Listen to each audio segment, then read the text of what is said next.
Counselor Debbie, you're muted. Counselor Cabrales? Here. Sorry, I couldn't hear you. That's okay. Counselor Ellsworth? Here. Counselor Carney? Counselor Schaub? Here. Counselor Cornwell? Here. Counselor Morris? I'm here. Mayor Swenson? Here. Okay, we have two announcements. The first is that the filing period for mayor and council positions will be open on June 3rd. Positions to be voted upon at the November 3rd, 2020 general election are as follows. The mayor position, a 2-year term at large. Council Ward 1, Precinct 815. Council Ward 2, Precinct 825. And Council Ward 6, Precinct 865, all 4-year terms. Candidate filing forms and instructions are available from the city recorder and will be posted on the city website. And our second announcement is that the Woodburn Budget Committee is scheduled for May 14th, 2020 at 3 p.m. And we do have a proclamation. It's National Tourism Month. Whereas this National Travel and Tourism Month honors the spirit of travel and recognition of the industry's strength, selflessness, and resiliency. And whereas although we can't meet in person, we can stay connected, unified, and supportive of each other from afar. And whereas the spirit of travel will not be shattered, and whereas Woodburn benefits from the spirit of travel, and it will be hard to imagine our community without restaurants, hotels, visitor attractions, and outstanding events. And whereas the spirit of travel isn't only found in far-off places, when residents embrace the spirit of travel by supporting local businesses and helping their neighbors, they're also playing a key role in rebuilding our community and America. And whereas when the time is right, the travel and tourism industry will be integral to our nation's recovery for the economy and American jobs. Now, therefore, I, Eric Swenson, Mayor of the City of Woodburn, do hereby proclaim the month of May 2020 as National Tourism Month and encourage everyone to support the spirit of travel. Mayor Swenson, Yes. did we intend to forego the Pledge of Allegiance? So I did the Pledge of Allegiance. You just couldn't hear me. Okay. But Heather is my witness. Okay, so we do have 3 presentations this evening, and we will jump right to the community center presentation. And it's on your screen, and our able presenters are on the call.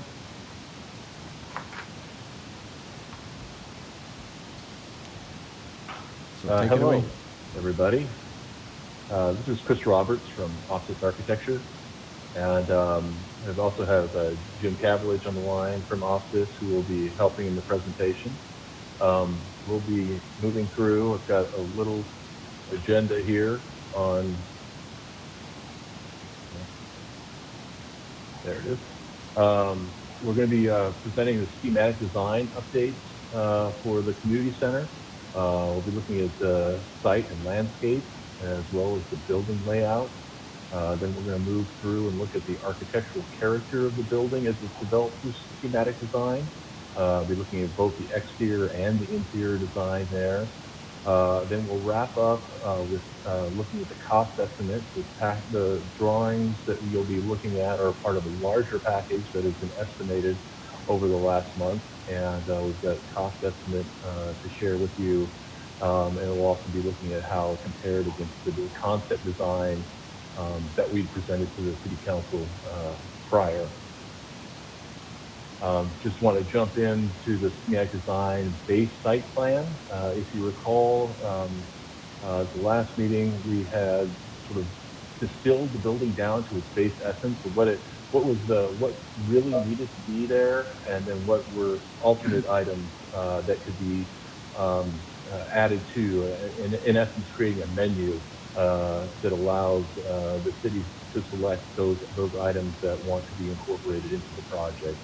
So what you see in white is the base plan. And is located off of Oak Street, and we still have the main entry located kind of at the terminus at first. We're looking at still the idea of vacating Oak Street to make that a part of additional parking to the north of the site, as well as creating a pedestrian-friendly access way into the entry plaza. Wango Hanson's developed the plaza further to create a nice sloping ramp that takes you up about 2 feet to the entry of the building. And within that has built little recesses off to the side that include gathering places, benches for people who are waiting for rides or who are waiting to meet friends at the front, as well as incorporating well-located bike parking at the main entry that's easily supervisable and also convenient and partially undercover. The main parking is still off Front Street. It's we have maintained sort of a more serpentine delineation or orientation of the parking to sort of address the natural landscape. One of the big things that we didn't have last time has come as a result of meeting with the planning folks there at Woodburn is continuing a parking drive-through. So the parking lot that's located to the southwest would be connected through to the new parking lot that would allow a continuous flow of traffic to kind of enter off of either Meyer or Oak Street.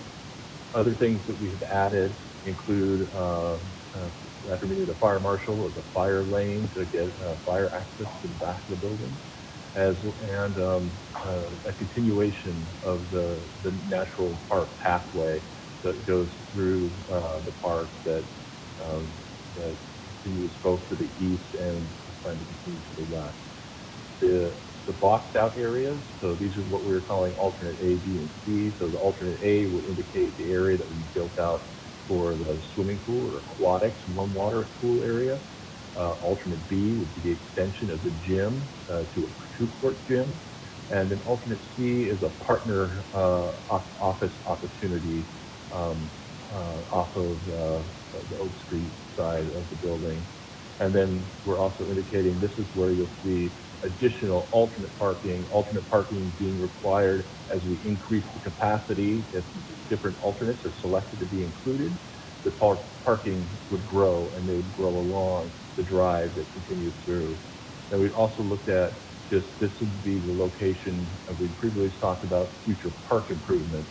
This would be things like futsal, basketball court, potential parks shelter, or the idea of moving the playground, which is currently kind of in a not so great area, and moving it more front and center to the center of the park.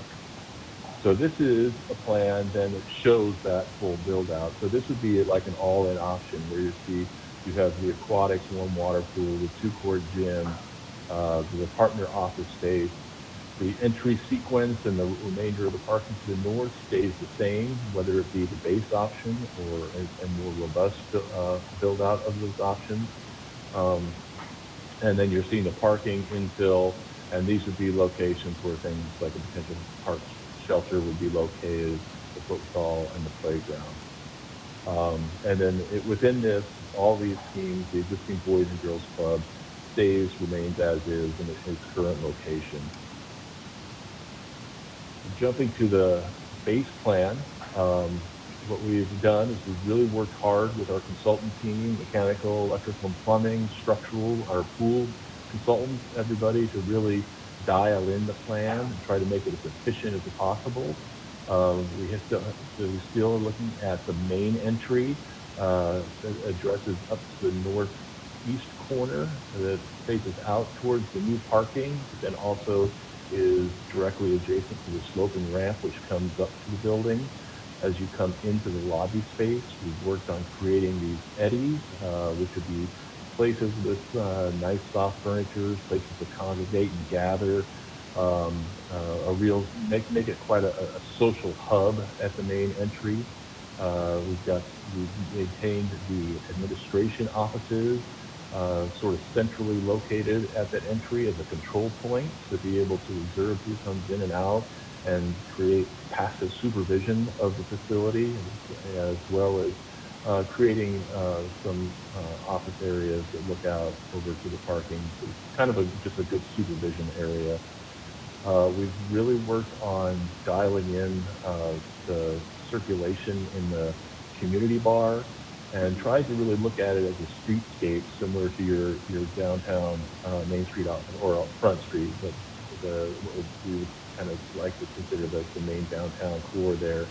and really create these sort of different faces or facades as one goes down, um, and whether it's be in the community room or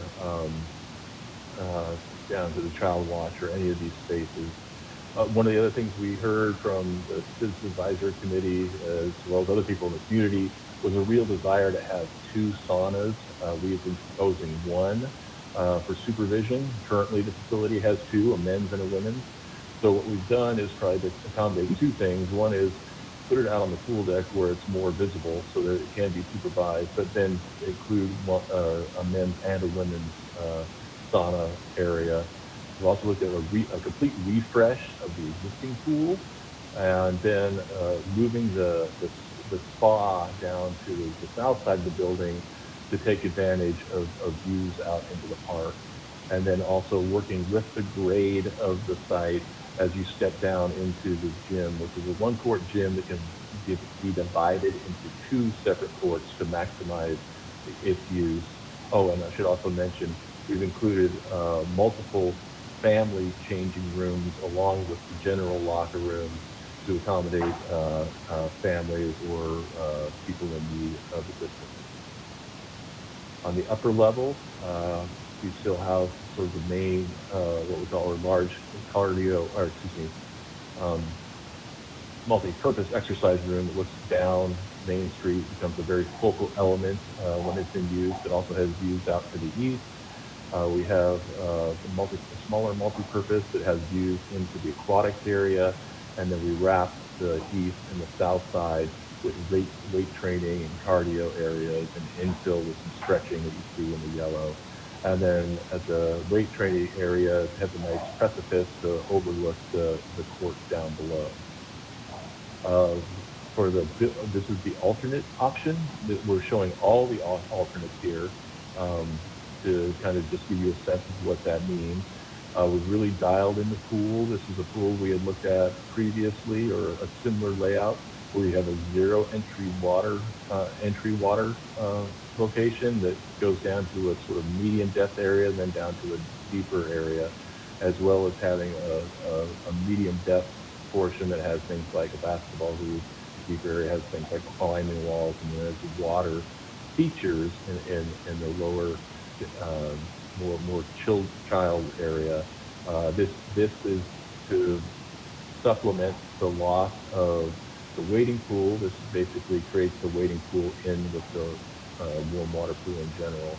We've also looked at a more dynamic water slide feature that kind of anchors the corner of the existing pool area. This is showing the 2-court build out, so the darker area would be the second court.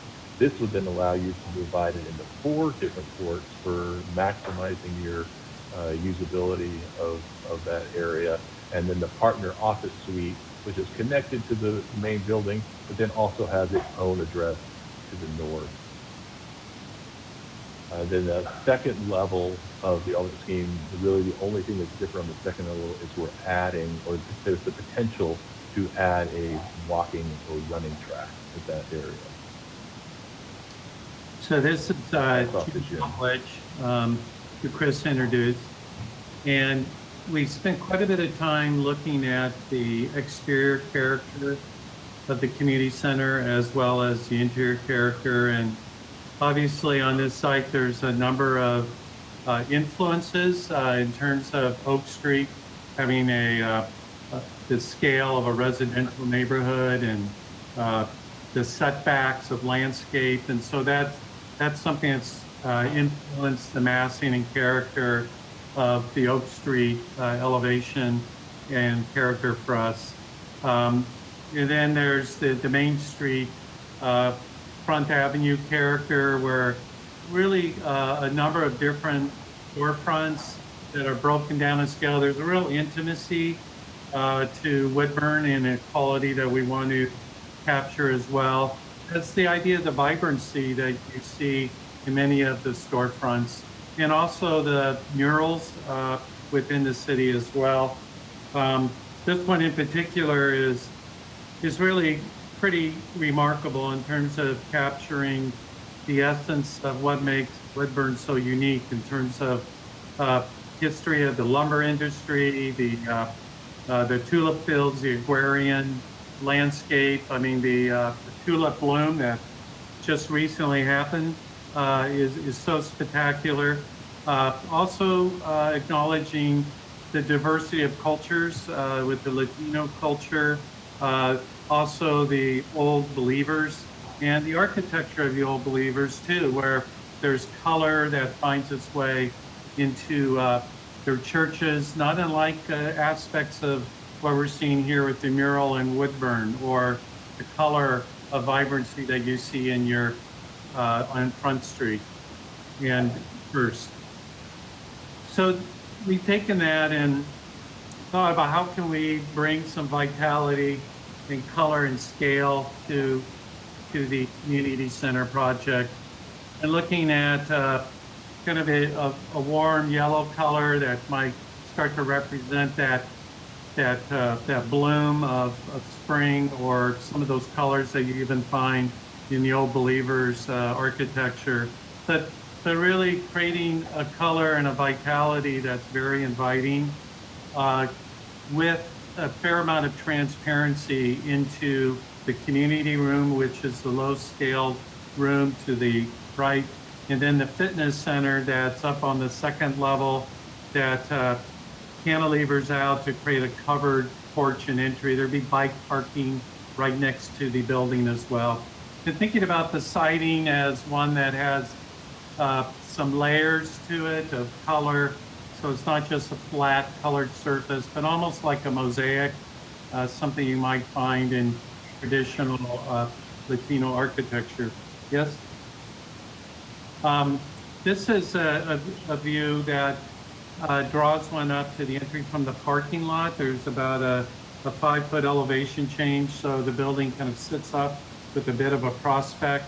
As you approach, you would see people working out, and then views into the lobby area as well. And then coming around, this is a little bit of a higher level kind of drone view. You would probably not really see it this way in reality, but thinking about colors that might really start to evoke the more natural landscape, thinking about the green colored infill, or in the gymnasium, or in the aquatics area, seeing a nice blue color. You might go to the next slide, please, Chris. Yeah. So thinking about colors that you would find in nature and in the park, and the pool sits up. This is the pool addition, the warm water pool, and it sits up about 8 feet. So we'd have kind of just a tilted lawn area facing south that becomes a really wonderful place to hang out. And so the building has, it breaks down in scale with the use of color, and using those colors to help kind of identify a park site and then a more urban site to the building. And then as you move into the lobby area, thinking how those colors that you find on the outside could start to come in and become more vibrant, a little more energy to those colors, and they could find themselves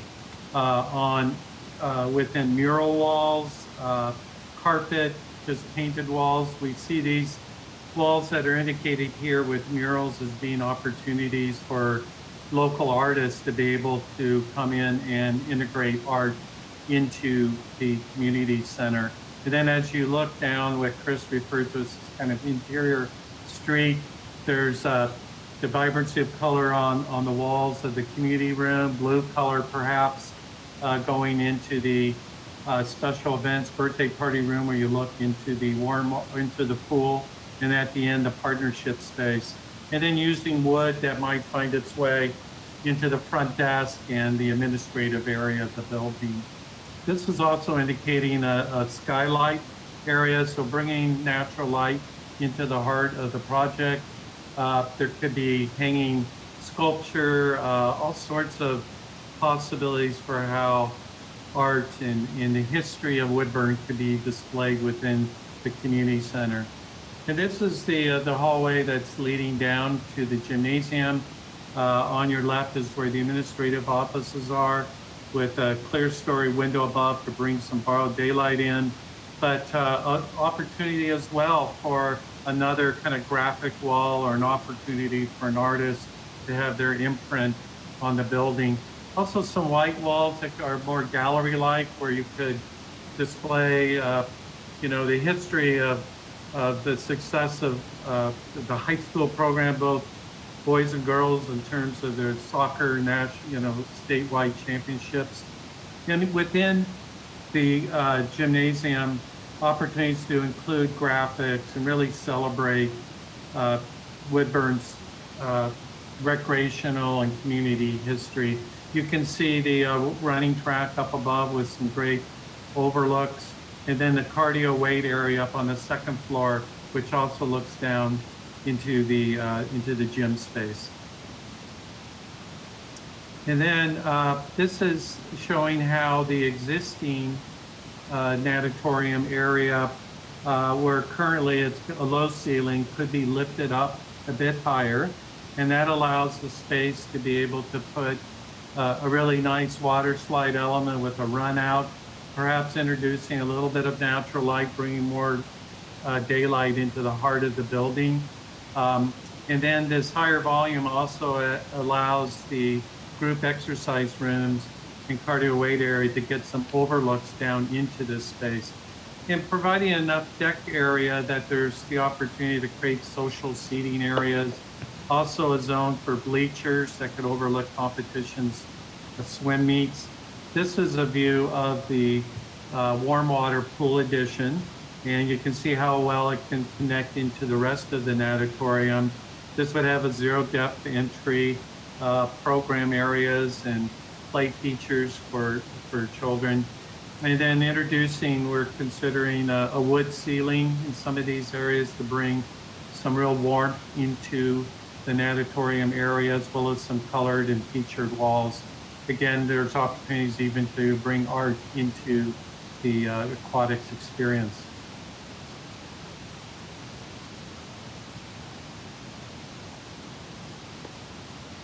Thanks, Jim. I've got three more quick slides here to go through. This is just looking at the concept phase and schematic design phase cost. So on the left-hand side, this is where we had presented last time. The concept phase, the schematic design phase is the new stuff that we've just completed. So at the where we were at the end of the concept phase for that base building or the base plan, we were looking at $32.9 million. With the current estimate, we're at $32.8 million. So it's just we're basically even on that. While one of the things that we've changed is or that we typically do is in the concept phase, we carry a higher percentage indirect project costs. Now those are like things like fees and permitting, reports, a lot of the things that don't go in the building but need to be paid for as a part of the project or the total capital cost. Hey, Chris, so I'm just add that is a big part of that's actually contingencies as well, for larger design contingencies as well as construction. So. Correct. And so now that we've really kind of honed in, we've been working with our consultants, we're feeling really good about where we are with the overall design of the project and the cost of the project. That fee then goes down. And so while our direct construction costs have gone up slightly, our indirect project costs have gone down to basically a net zero. So, and then what we're carrying as a percentage of indirect project costs, we would carry through for the rest of the project. So we're now at a point where this basically holds steady.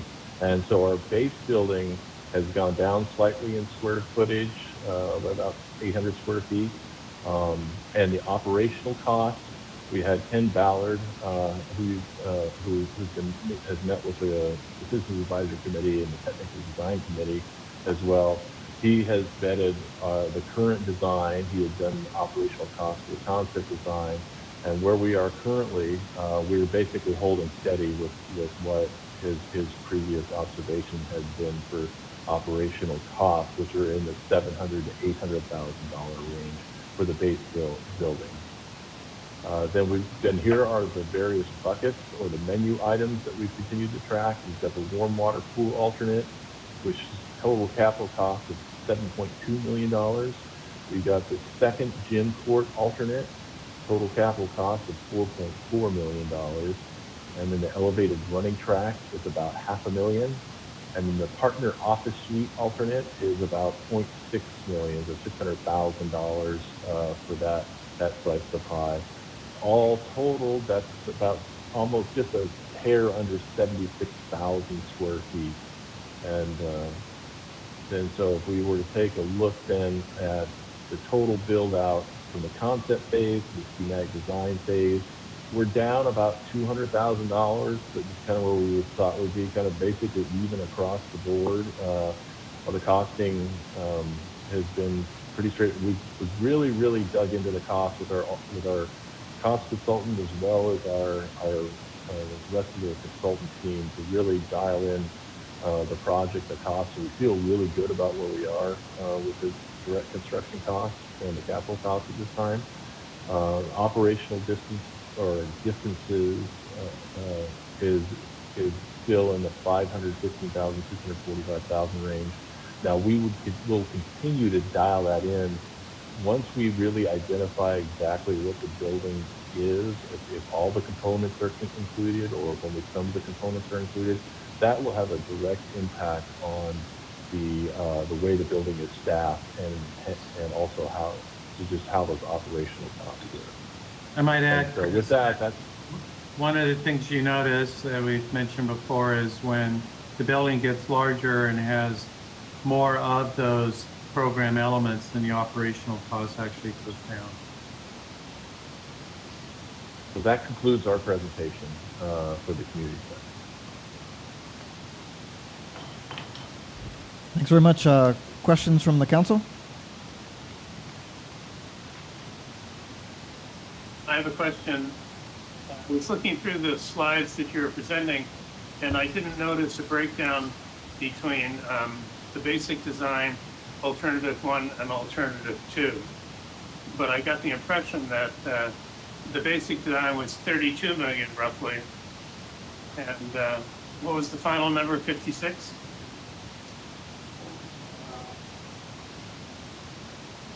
$46. 46, okay.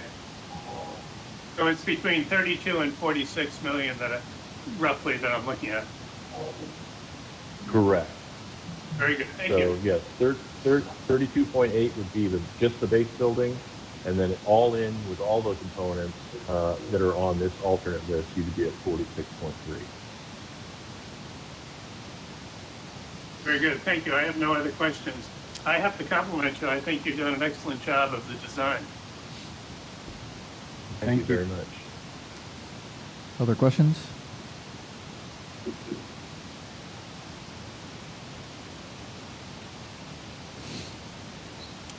Okay, hearing none. Thank you very much for this work.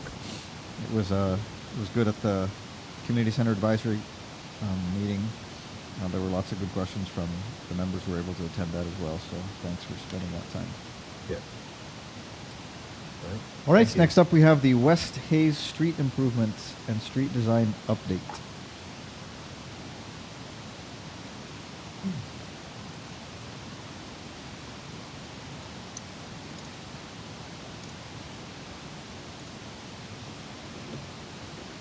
All right, my name is Fred Wismer with Kittleson and Associates, working on the West Hayes Street with Eric. I see he's turned on his camera now too. Tonight we're just going to run through where we're at with the 30% design and discuss some of our, oops, not what I want.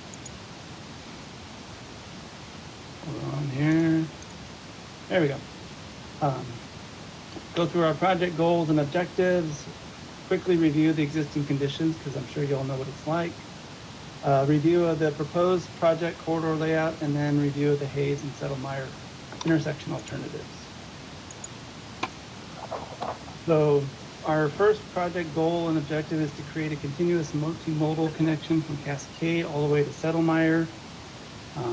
Also connecting to the newly remodeled or refurbished elementary school site. We want to provide an active pedestrian crossing near Cozy Way. Reconstruct the existing roadway out there as it's currently starting to fail. And with that new design, provide a 20-year design life. Provide improved stormwater conveyance, eliminate a lot of the roadside ditches, preventing puddles behind the sidewalk. Provide consistent street lighting throughout the corridor. With these street lightings, we would do backside, outside shields to minimize light intrusion. And then we're also evaluating control alternatives at Hayes and Meyer. And those alternatives are signal, roundabout, or just realigning the roadway there. Existing conditions is 2 lanes throughout, pretty much 2 12-foot lanes with little to no shoulders and a lot of intermittent sidewalk. And then throughout the corridor, there's non-ADA compliant pedestrian ramps. We want to get those up to code. Lack of bike lanes, intermittent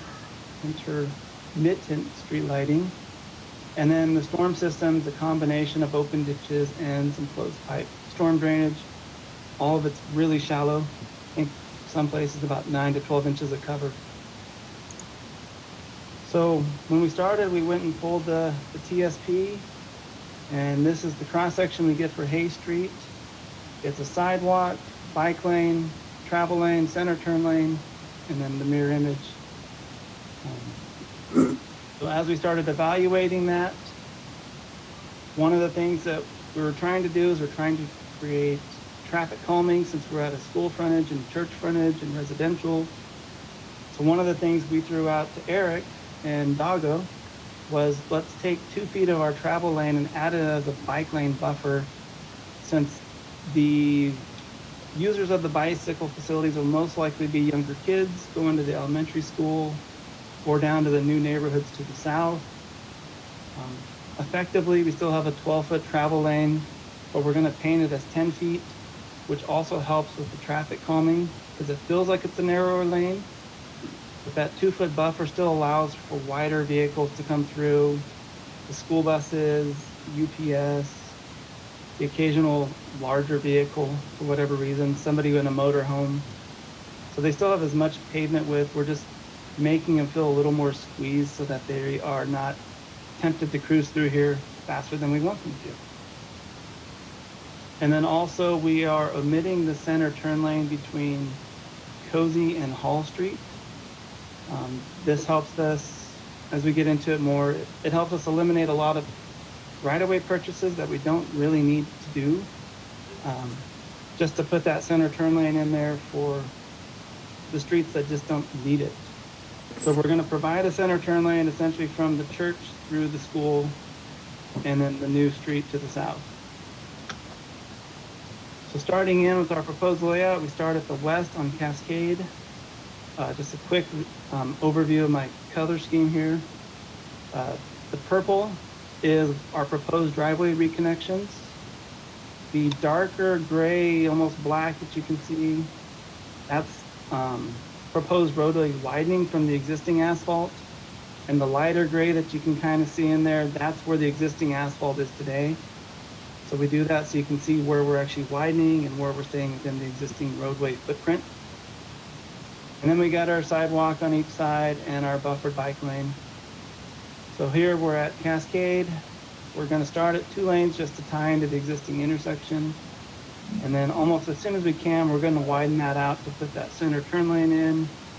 As the exit for the new school parking lot there is on the east side of their access. So we're trying to get that center turn lane in so that as they're leaving in the peak afternoon or the peak morning, if parents need to, they can make a 2-stage left turn out of there. So they could come out, sit in the center turn lane, and then continue west if that's the direction they wanted to go. It also gives a little more turning room for the buses that are out. So if they could swing out into that center turn lane if they're making a right turn or a left turn as well. As we move east 500 feet. You can see the existing school parking lot that's going to be going away with their remodel. We also have the new Killian Spring Parkway connection right here in the middle of the screen. That's coming up from the, I think it's the Smith development. You can let Charlie down. What was that? Sorry. Oh, Carry on. all right. So that'll connect into that new development from the south. With that, I said we're going to provide a enhanced pedestrian crossing near Cozy. We're actually proposing to move that west of Cozy, closer to the school, but not at the intersection itself. And the reason for that is, go to the next slide real quick. As cars are waiting to make their right turn out, they're not always looking to the right, they're looking to the left for oncoming traffic, not a pedestrian crossing on their right.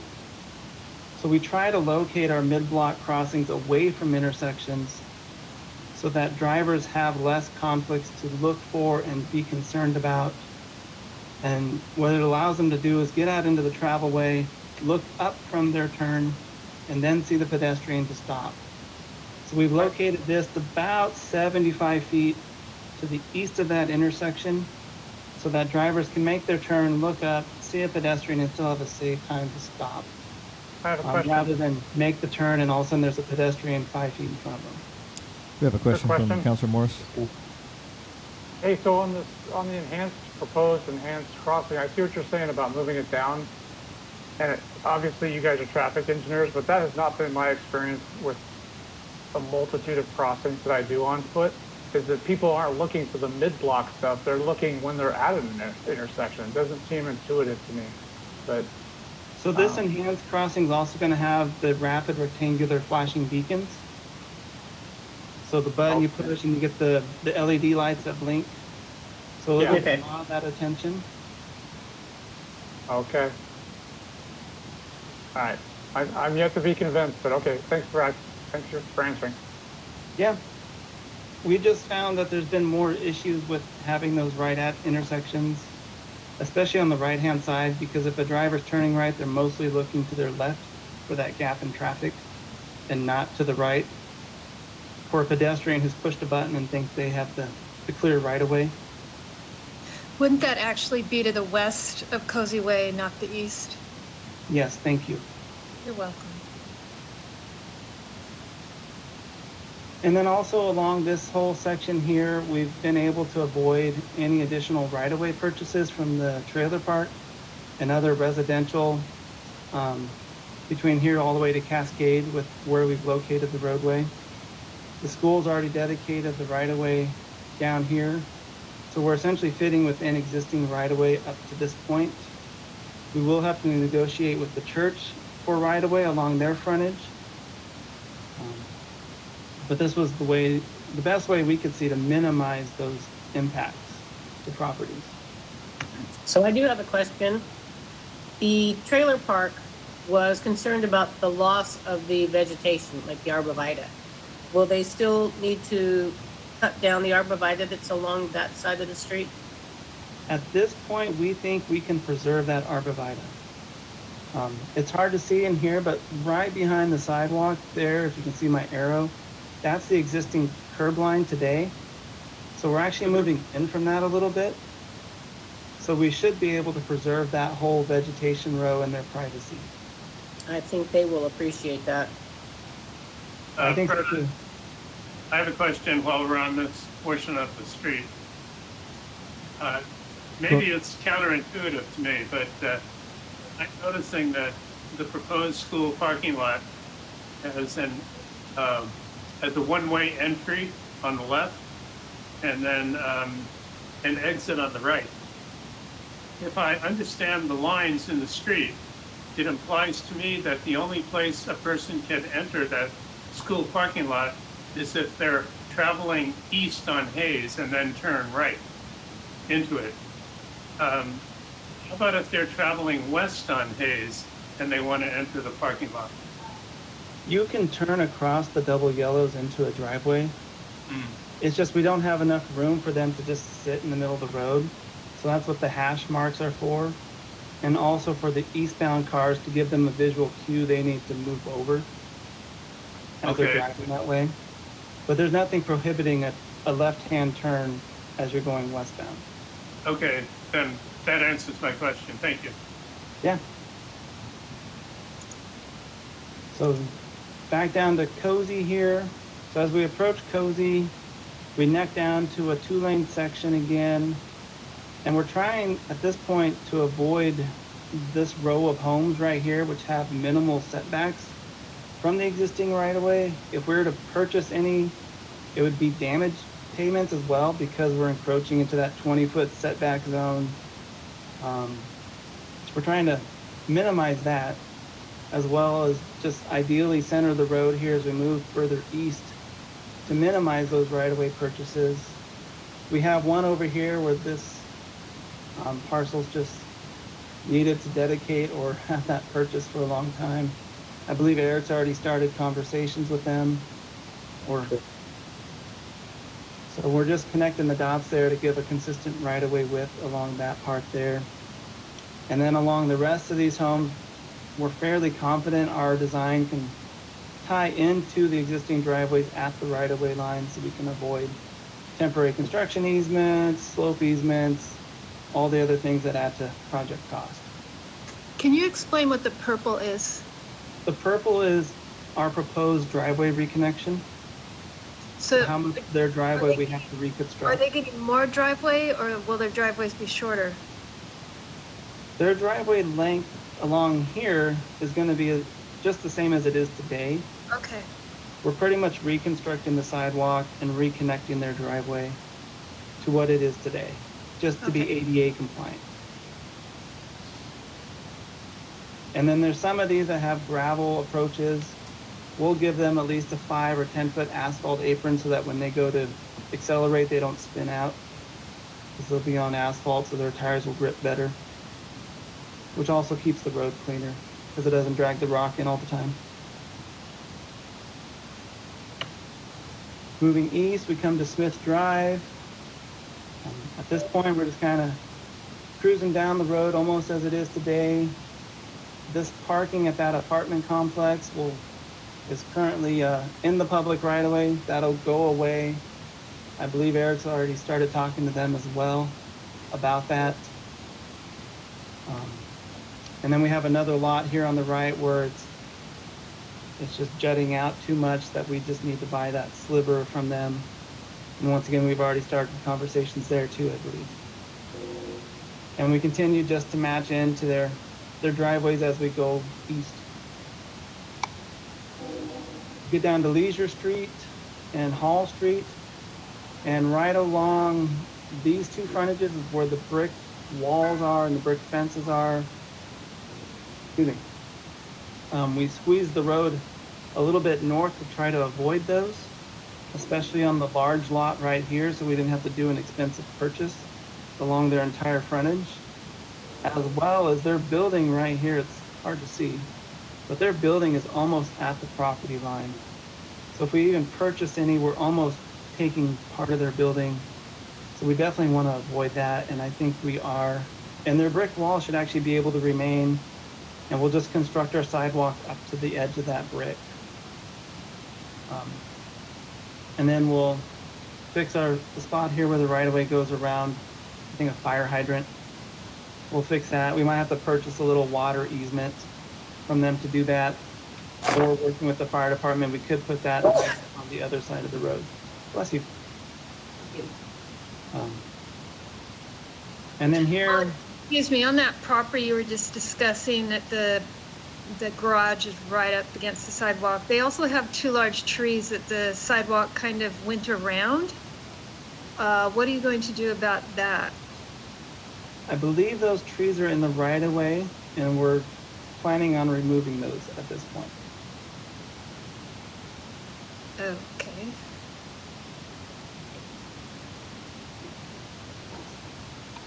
Because we can't push the road the other way, because as you can see in Google here, they're barely fitting their cars in their driveway as well. So this one's a very tight threading of the needle. Yeah. To where we got to do one or the other. If we push to the north, we're going to be impacting those homes to the point that you're going to, I call it the knee buster.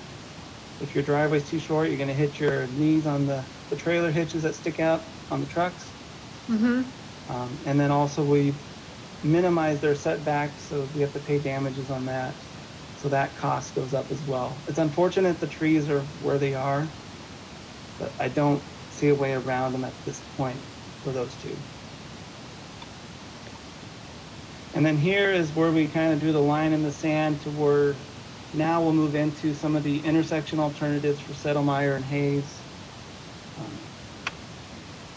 So sorry for the rotation of the screen here, but I need to capture the length of Settlemyre. So north is now to the right.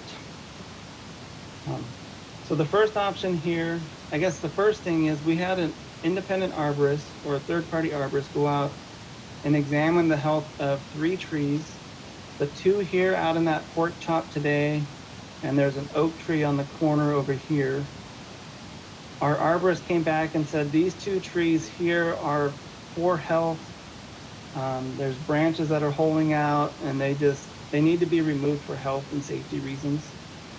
And this was before we laid out any alternatives. There was nothing that I had on paper to sway that analysis from the arborist. So once we had that information from them, we used that to kind of set the road alignment, knowing that the trees were in poor condition. One of the things we wanted to do was square the intersection up to itself or to Settlemyre, so that way we can create a safer approach for all legs. The other thing we're working around is there's a big utility pole and anchor by one of those trees, so we're trying to avoid that as well. So this here adds a left turn lane, a right turn lane as you're going eastbound, and then we have our through lane going westbound.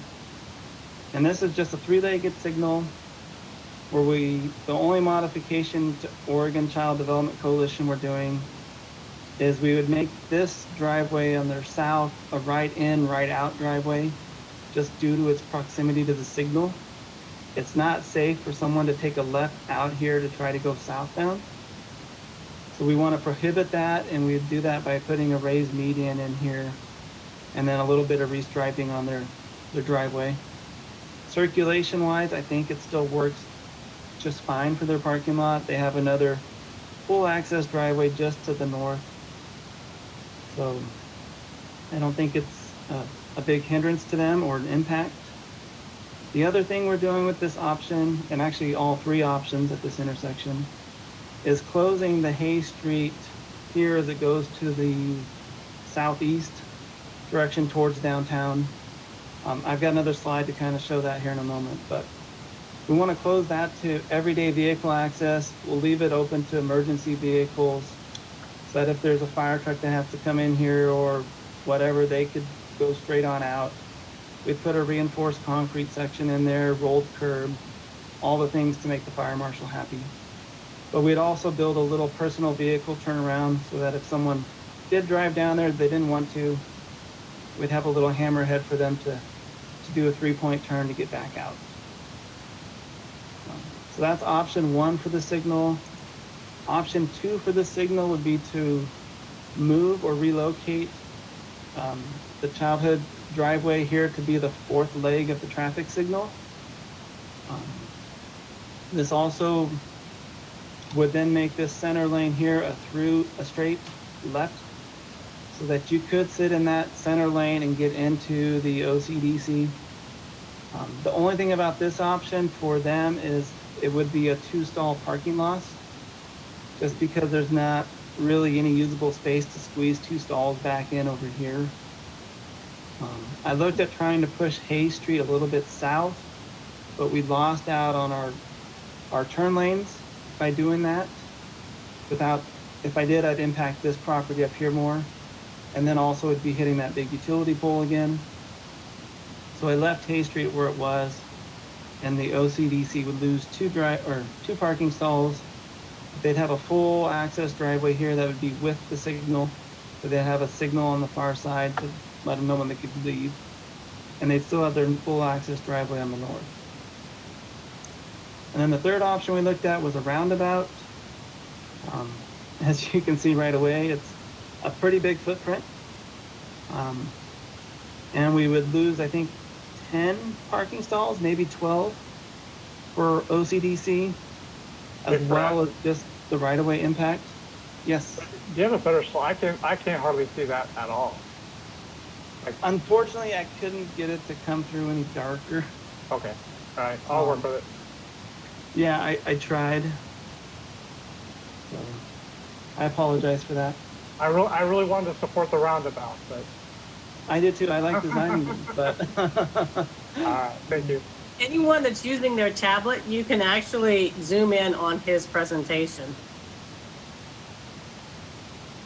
If I could interject here on this alternative, besides the right-of-way costs and constraints, it's the reconnection of existing driveways that was kind of problematic with this alternative as well. Yeah, it's hard to see, but there's a driveway that we'd have to weave into this corner property here because of the pedestrian crossing of the roundabout. Yeah, that's the biggest driveway challenge there. So then I wanted to highlight the reason that we chose to propose the closure of Hay Street as it goes towards downtown is just due to the existing grid network of the city right here. Having the offset intersections like this is a hazard, and given that at most we're affecting 6 homes, we thought it was reasonable to propose the closure of that, especially since Garfield is just right there and it's just around the block to get to your driveway. Depending on which direction you're coming from, it's a slight change in travel pattern for the homeowner, but we didn't see it as a big out-of-way directional issue. 100, 150 feet. So to make a safer intersection at Hayes and Settlemyre, we're proposing the closure of this other access. And then just a quick summary of our alternatives. The signalized option 1 at OCDC, that south driveway would be a right-in, right-out access only, but the one on the north would remain full access. On option 2 for the signal, we would reconfigure the south driveway, but they would lose 2 parking stalls. And then the roundabout, we would remove the south driveway as well, and they would lose about 10 parking stalls. So, and like I said, all 3 options close Hay Street to the southeast. Intersection operations, all 3 options function very well. The signals operate at a level of service B, so that level of service is like a report card, A through F.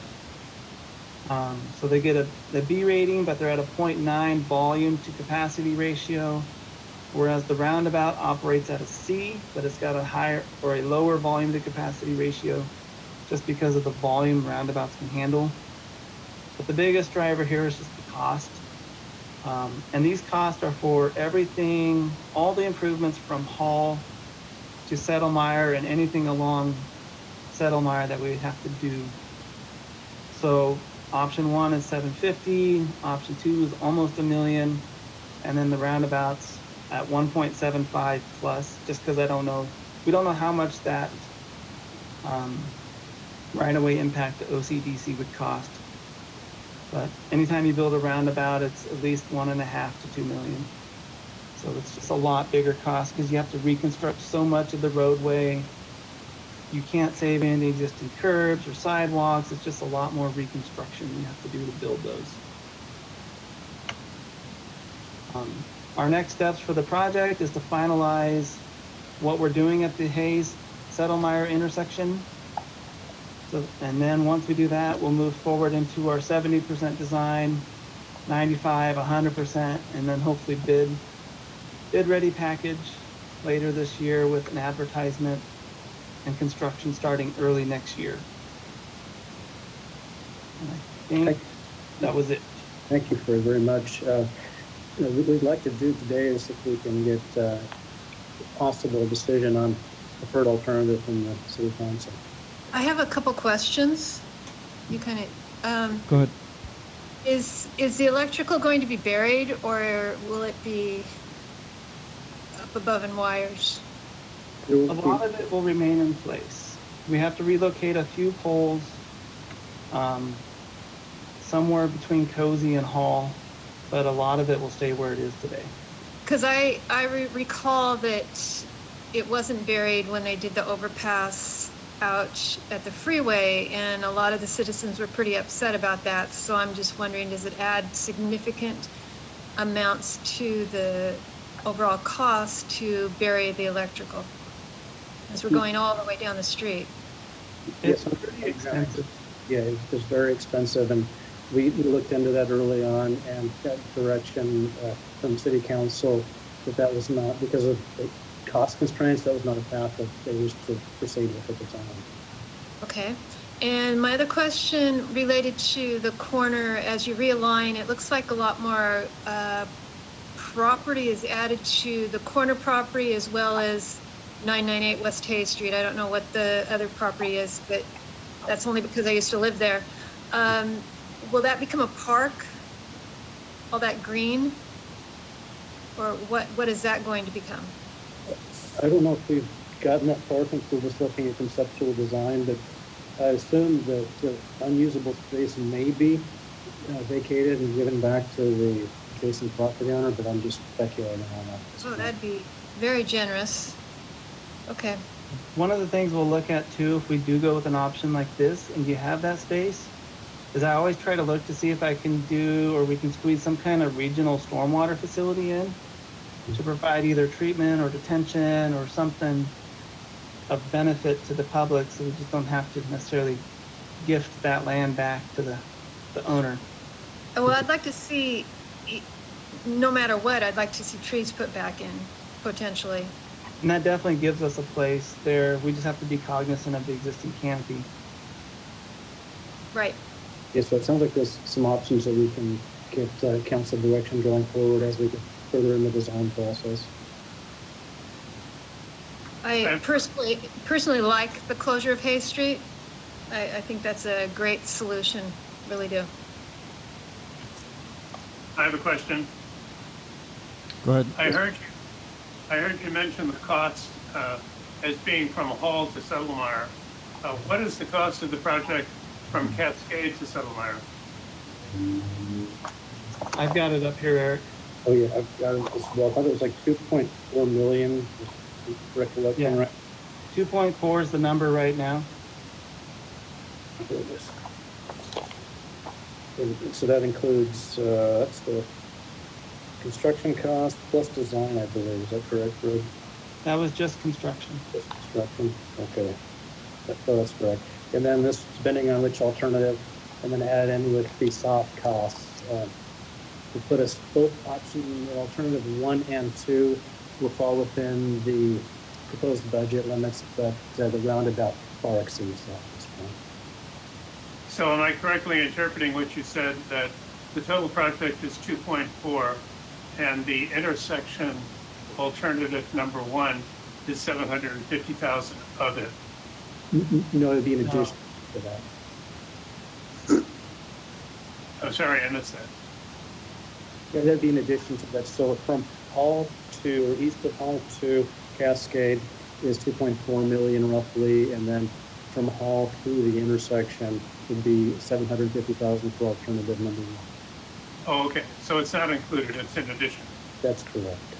Okay. And I support Councillor Cornwell's view that we should be able to do something civic-oriented and tree-oriented with that large green triangle. Flashback. Yeah, we'll pursue that alternative one. I have a question with alternative number one, I believe it was. Do you want to back up one? Yes. How do you have a right turn only? How do the people get into that driveway? They won't be able to anymore? If you're coming northbound on Settlemyre, you could take a right in. But if you're coming southbound, you'll need to turn into the driveway on the far right of the screen. Oh, because right now they have it kind of one way in and one way out, so they'll just have to figure out how to do something different, I guess. Okay, thank you. I mean, what you're saying for the aerial image is from Google last summer, so they must just go opposite of the paint marks.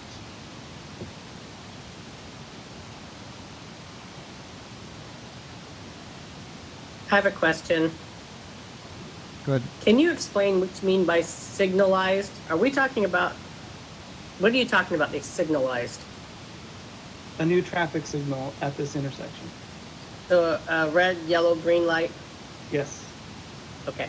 I just wanted to verify that. It's really the only way we're going to be able to effectively get the traffic from Hayes that want to go northbound and Settlemyre without backing up during peak hour times. Other questions? Have y'all talked to the owner of that corner property that we're trying to take a whole hunk? Well, I wanted to wait until we got council guidance before approaching them. When we picked maybe an alternative that the council thought was the best, and then we would give them that option when we talk to them about the different things that could impact their site. So I wanted to kind of get a feel from how council thought would be the best configuration, and then to kind of push that to the property owner. So Eric, do we need to, or Scott, do we need to take a formal vote on this, or are you just taking a straw poll, or what's that look like? Eric can speak to it a little further. My understanding is that what we want to do is get some direction that focuses in on a particular option so that we can continue our work on that. Is that right, Eric? Yes, absolutely. Thank you, Scott. So we're looking for direction from the council to continue the work. So if the council prefers one option over another, then now would be the time to give that direction to staff. We'll focus on that option and let the other ones set aside. I can speak for myself. I prefer, I like everything that's been done on Hayes from Cascade, and I prefer alternative number one. Okay. I agree with Councilor Carney. I'm aligned with number one as well. I'd like to see 1 and 2 again. I see 1, but I'd like to see alternative 2 just one more time. Okay. So what are the difference exactly between those two? Can you pinpoint those, please? So alternative 2 adds a 4th signal pole here on the west side of Settlemyre, and it moves their driveway here as shown in the purple. Mm-hmm. So that we have to redo some of their parking lot, and with that reorganization of their parking lot, they would lose 2 stalls. I've had neighbors speak of concern about this alternative, saying that if there's people unfamiliar with the traffic flow in this area and they come off Hayes and they go straight, not being aware they're going in a parking lot, they may be going too fast. It's just a lot of different things that could happen with this alternative 2 for people unfamiliar with what's going on. Because it's basically still a dead end, except unless you're going into the Child Development Coalition building. Correct. And yeah, that is a valid concern as well.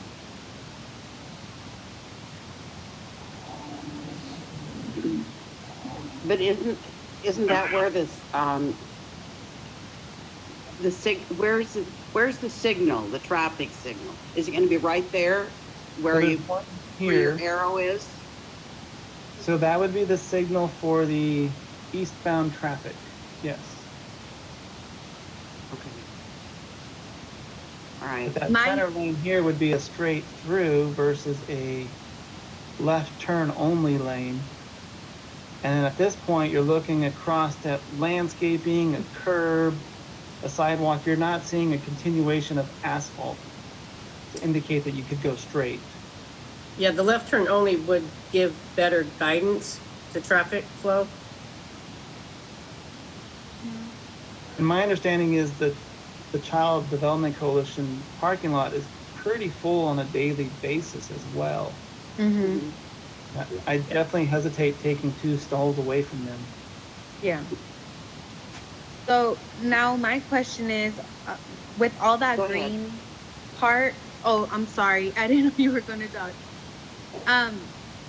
Why do you need to take so much land or so much property off of that That's adding back property. That's not taking property, that's adding back. Oh, that the green is adding back? Yeah, that's where Hay Street used to be. Okay, Yeah. okay.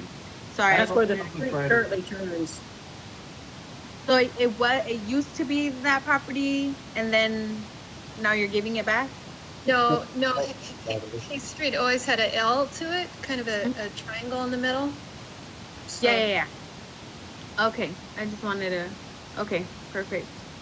Yeah, I think alternative number 1 would be the best in my opinion. I agree. I like alternative one. This is Lisa. I would say, this is Eric. I like number 1. You know, Eric, I wanted to support the roundabout, but not this time. I am concerned about the mid-block enhanced crossing, the sidewalk. It just, I don't know why that rubs me the wrong way, but I'm just concerned about that. Probably nothing could be done, but I just think it gets dicey. We'll take a look at that, Councilor Morris, and even either side of Killian or Light at Cozy again, we'll definitely take another look based on your concern and see what will give you the best going forward. Will the walkways be signalized as well? Like with push buttons that don't walk? Or do they yeah. have Yes. We'll signalize intersection for the Okay. 3 or 4 legs, depending on the alternative selected. Can we get the machine gun sounding one? Those sound pretty cool. Did somebody ask me a question? I thought I heard my name. Oh, okay. All right, any other So questions? one thing just real quick about the mid-block crossing. If we did put it back to where it is today at Cozy, we would not be able to put a center island in, so that center refuge would go away. So when you push the button, you got to cross both lanes at one time versus crossing one lane at a time and having a spot in the middle to wait. I mean, it's not the end of the world. It's just part of the reason why we chose to move it west of Cozy rather than leaving it at Cozy. It allows for that center refuge island, and then also the addition of a third flashing beacon in the center of the road versus just on the outer limits of each sidewalk. So that will be a crossing like they have in front of Salud? That's correct. So, Okay. Thank you. Go ahead. Is that the only crossing that there is going to be? Does it have to be all the way by the church? That's the only RRFB crossing with the flashers. There still will be a crossing here and at all the other intersections. This is just the one that will be enhanced to provide a safer crossing. It would be unmarked. Is there any way we can add another one like that closer? Just because my concern is for the school. I don't know. I mean, I don't know why they would have to go all the way down by the church to have that option.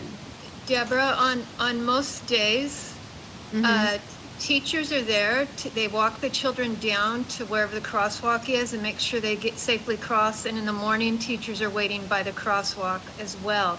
And I think they put it that far down because they're trying to get students from the Cozy Way area, and so that there's nobody that lives right across the street now.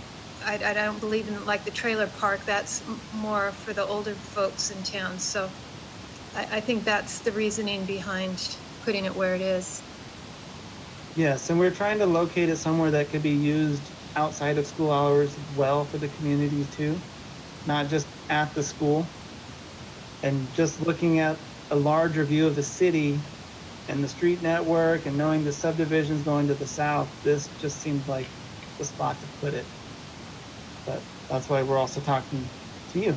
Yeah, and I think as a crosswalk, it keeps kids away from a lot of the traffic where parents are turning into the school and turning out of the school. It's kind of before all that congestion in the morning. No, perfect. Thank you. I just wanted to make sure. Hi, everybody. So I'm trying to track along here a little bit, and then I lost everybody, and then I reconnected back in. Did the city council select option 1? That's where we were going before I kind of froze up. Well, not everyone's spoken, but those who have been option 1. So anyone else want to chime in? Okay. After seeing both, or all three, of course, I go along with Eric. I would have loved to have seen a roundabout, but, so that's not gonna happen. So I'm voting for, option one. Okay, I think that's everyone. But can I assume that the consensus is alternative one then, for the city council? That's what it sounds like. Okay, thank you, Mayor. Thank you, council members. All right, anything else on the subject? Good work, Eric. Good work, Fred. Thanks. Okay, thank you, Fred. Thank you. Have a good evening. You too. Okay, our last presentation is the Strategic Investment Program.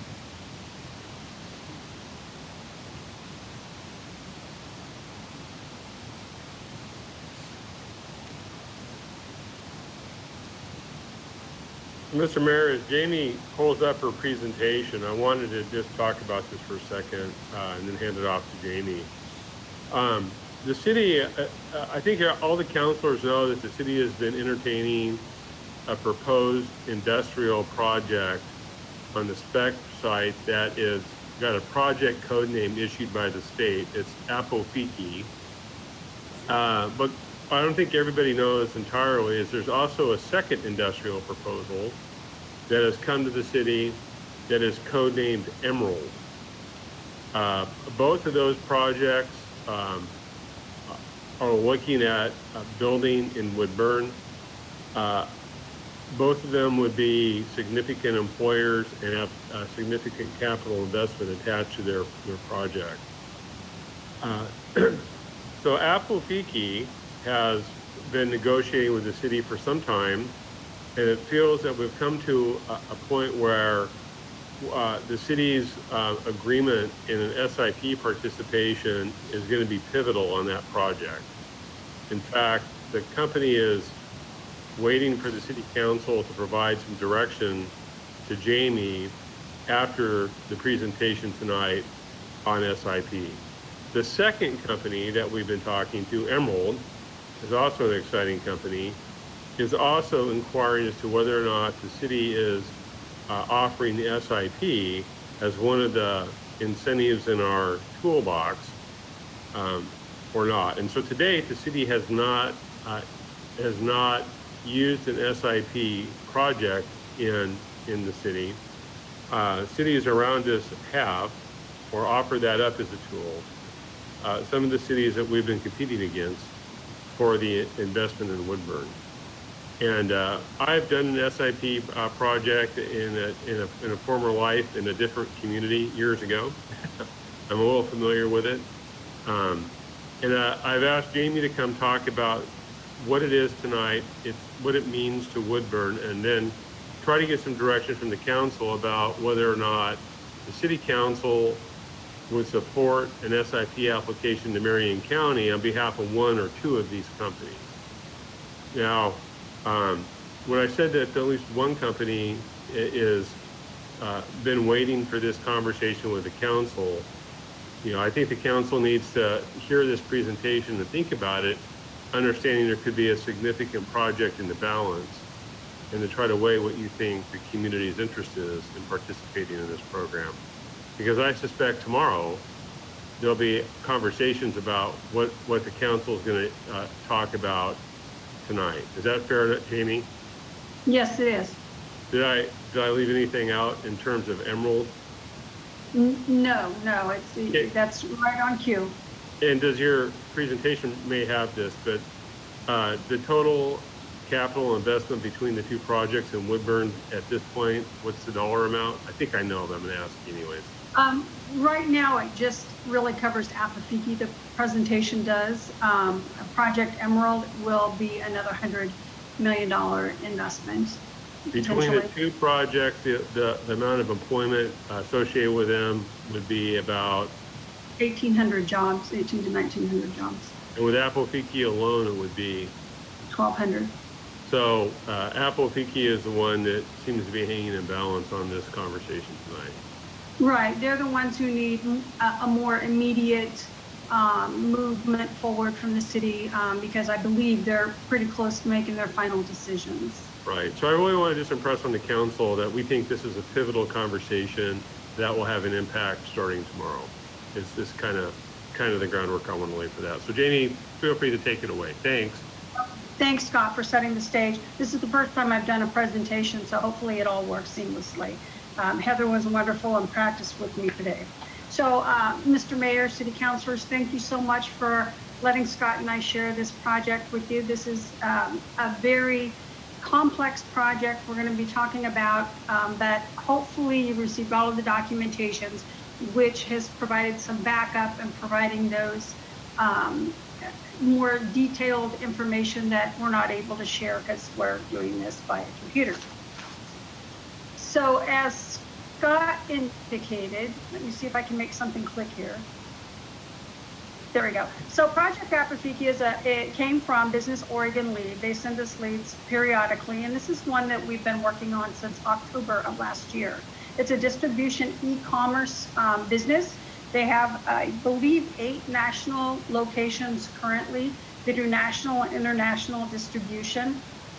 They have looked at approximately 15 sites in the Pacific Northwest. They've landed on 3 sites in Oregon and 1 site in Washington. What they're proposing is to start their building with a 690,000 square foot building, with the capacity to add onto it up to a maximum of 800,000 square foot at full build out, and that would be within the first 5 years. They're proposing 1,200 to 1,250 new employees to the business with a $79 million investment. That's their initial investment. Other competitive locations that Woodburn is kind of competing with right now is the Portland Meadows site, the former dog racing site up in Portland, and the Canby Industrial site over in Canby, where they do have a strategic investment zone, which is a site-specific zone comparative to the SIP, the Strategic Investment Program, which we're going to be talking about tonight.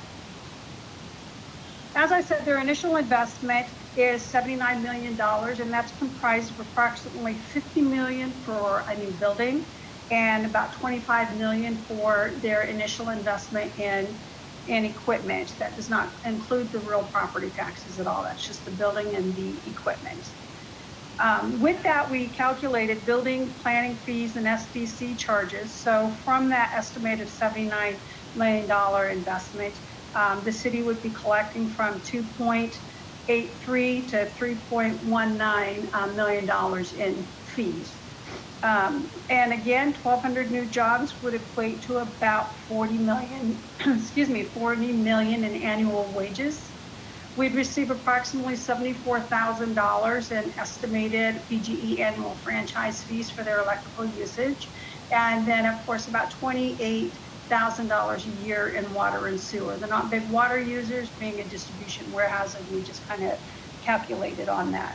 As Scott indicated, we've met with company representatives, and the company has been on the phone the 2 times that we've met, and we've discussed in detail not only Woodburn as a community, what it's like to do business in Woodburn, the site itself. They really like the I-5 Logistics Center site out in the Square area. But their deciding factor in all of this is the Strategic Investment Program. So talking a little bit about the Strategic Investment Program overall, it is a statewide program. It's not subject to just one county or one city. There is a strategic investment zone where it is more site or community specific, but the city is part of the Marion County district where they have a statewide program. It's available to traded sector businesses.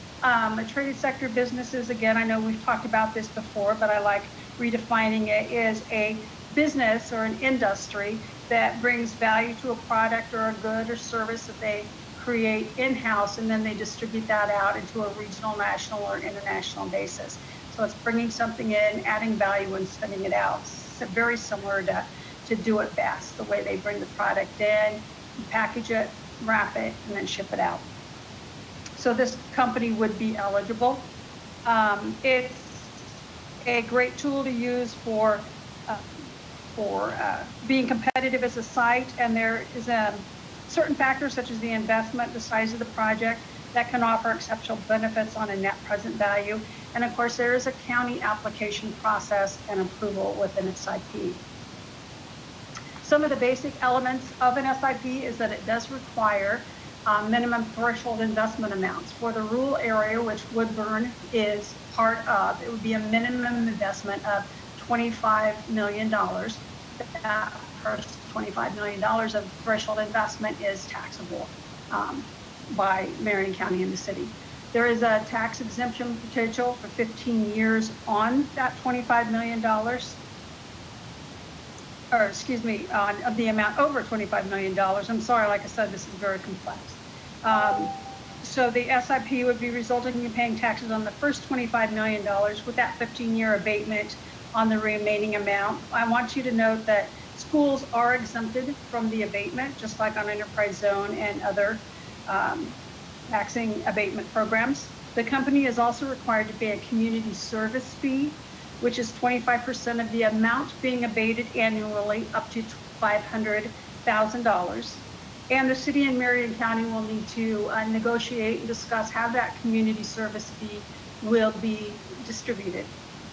And then cities can also put in any other local requirements that may apply. Those two will need to be negotiated at the time of agreements. Some of the benefits for both communities and companies is that it requires a substantial investment. You can't come in with a $10 million project and expect to get an abatement of this nature. It requires a substantial investment. And again, the rural community is a $25 million investment. A SIP does make the Woodburn site more competitive. As we explained earlier, Canby is offering up a similar program, which put it on the table for statewide consideration.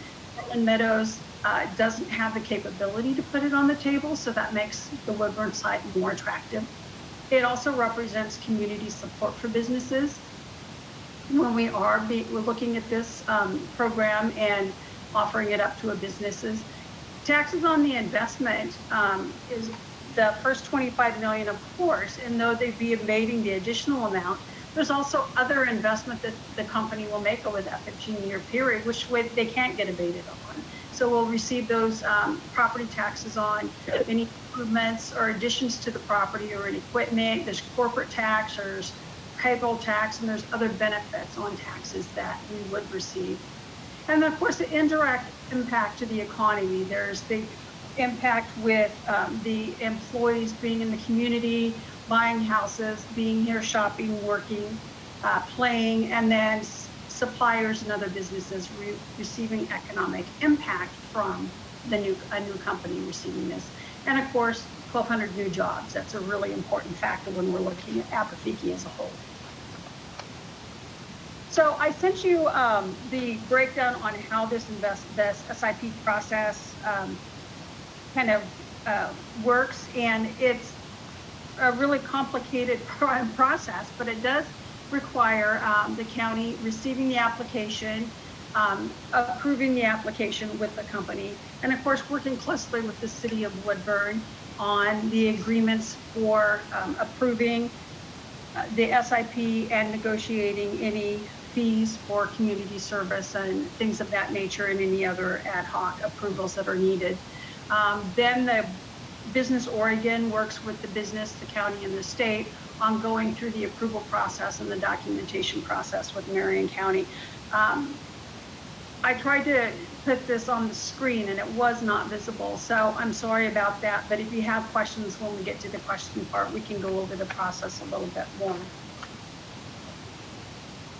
So looking at the Apofiki project in and of itself using SIP, and again, I gave you all the substantiating worksheets that complement this sheet. Art Fish from Business Oregon, he is our guru on everything tax abatement, and he put these figures together with me. So we've already had them vetted by Marion County Assessor's Office and Business Oregon. So we've had a chance to know that these are not accurate 100%, but they at least give us some idea of what we're looking at for investment. So on the On the initial $79 million being proposed to invest, estimated property taxes that would be collected on the $25 million of that investment would be $5.8 million over that cumulative 15-year period.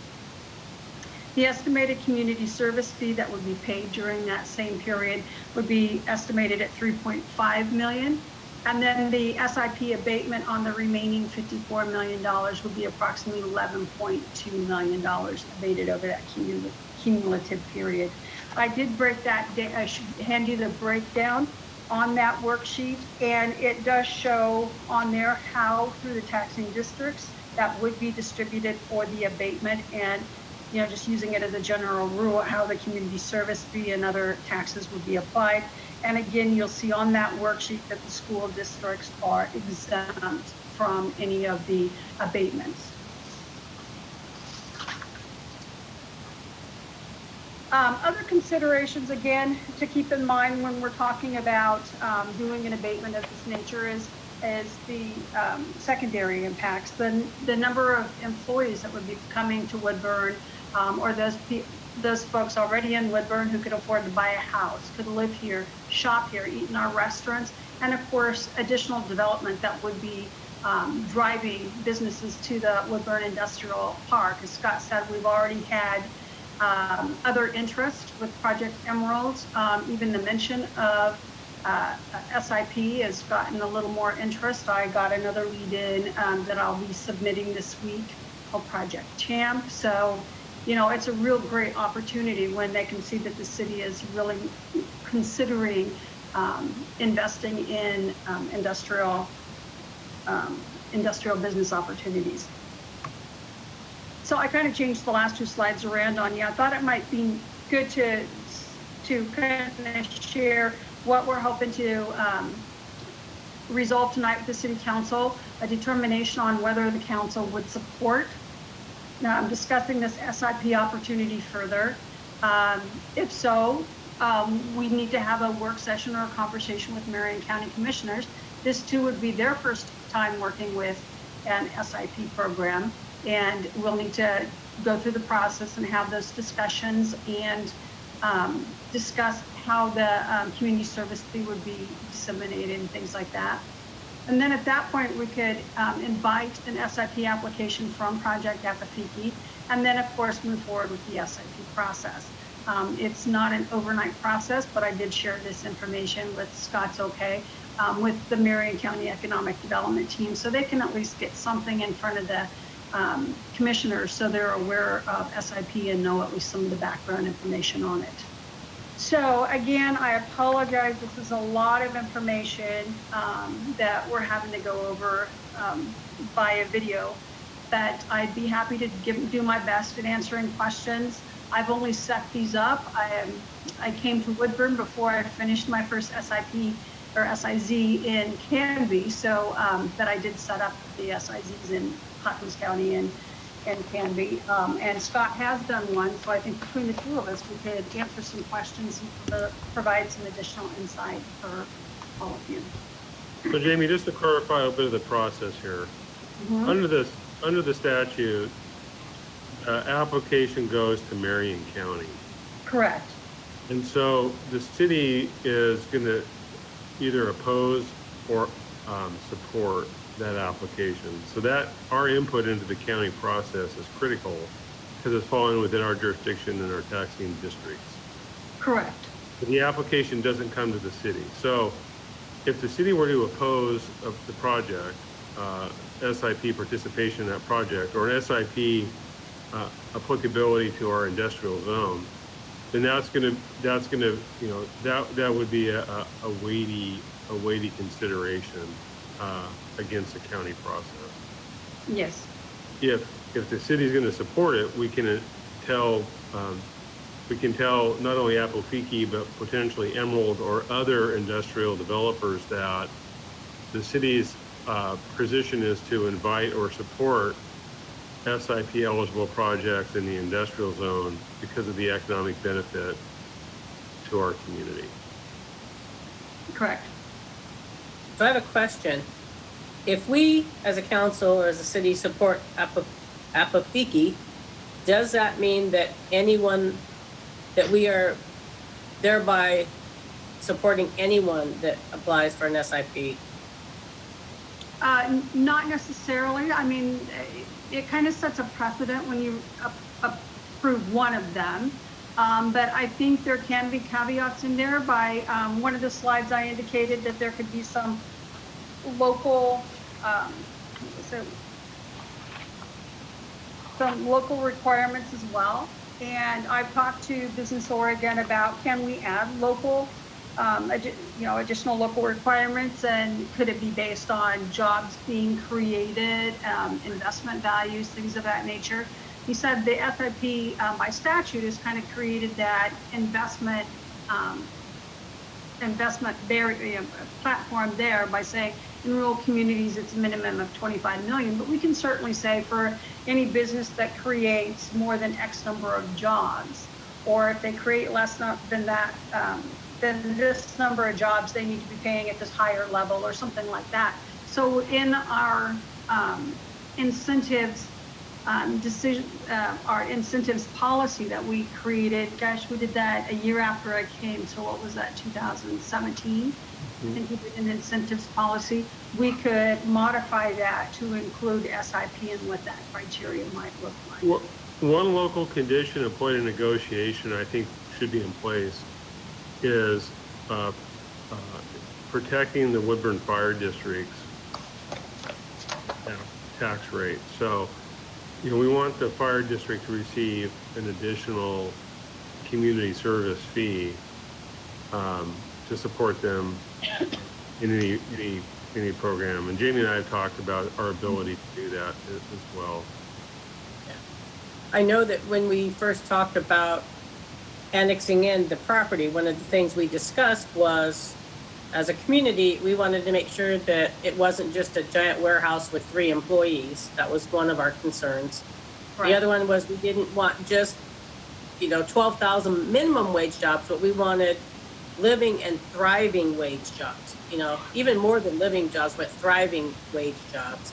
And then the final consideration I really remember is we did not want to support any business that was environmentally unfriendly, i.e. a paper mill, something that had a huge odor that would impact the livability of Woodburn, things along that nature. So I just wanted to make sure that if we were in support of the concept, that we didn't have to just say, well, we support anyone that is $25 million or more. It's a good point, Counselor. Jamie, we have an application what the average wage is from a statewide and a labor market. We like it, and when Jamie can talk about that here in a second. We like it because we think it fills a nice niche in our labor market, where maybe in other larger metro areas it would be maybe less attractive. And in Woodburn, with our median family income where it is, we like it. The other thing to your point is that we've had other proposals for this site that we didn't like, that the wages were low, the employment was not very high, and the companies were asking for the moon. Right. And although we don't have the ability to say, no, you can't buy and develop private property, we were able to say that we weren't willing to advocate for any benefit in this property because we didn't feel it was adding value to the community in exchange, but we feel differently about this project, and I'll let Jamie talk about that, those income levels and why we feel that way. Yeah, the wages, and before I talk more about Apafiki in and of itself, we can add in X number of jobs being created and or, X number of minimum wages. So I think those with Emerald and with Apafiki, if Emerald comes down this SIP path, which if they continue moving forward, I'm sure they will. But they might pay a little bit more in wages, though their jobs are a little bit less. So we can always put those local caveats on there. and then make sure that Marion County knows what our limitations are. So if they receive an application and they don't meet our agreed upon incentive guidelines, because we'll enter an agreement, we the city will enter an agreement with Marion County on those terms. So those are opportunities we can instill at a local level, Lisa. So the city does have a little, some of that jurisdictional authority over what type of jobs come here. So, I'm sorry? I have a question. Okay. Have we done any analysis that would indicate whether or not Washington has similar programs that may give them a competitive edge on us? So Washington does have a similar type of program. One of the sites they were looking at was in Washington, but right now their top sites that Apofiki are considering are the Oregon sites, and the preferred sites are Canby and Woodburn, with SIP being the criteria. That's what they're liking, and they like our site better. If that, yeah. Great. SIP is the make or break it on this one. So Jamie, you had economic information on Apofiki in terms of I'm looking at it now. So their average wage with the operations, the admin, office, the whole kit and caboodle, the average wages are about 16 and a half an hour. These are good wages. They're competitive to what Do It Fast and Winco pay. Full benefit package on it. Nice benefit package. Good company. Fortunately, we've been able to do some research on the company. It's a good, strong company. And they do good things with their employees. And this is a good niche for our industrial park because this fits in nicely with our labor force. We've ran the numbers, we've looked at some of the skill sets, and this fits really nicely within the job criteria for Woodburn and for the region. Hey, Jamie, I have a question. Yes. Hey, so thank you for the presentation. I really liked it. It's a great presentation.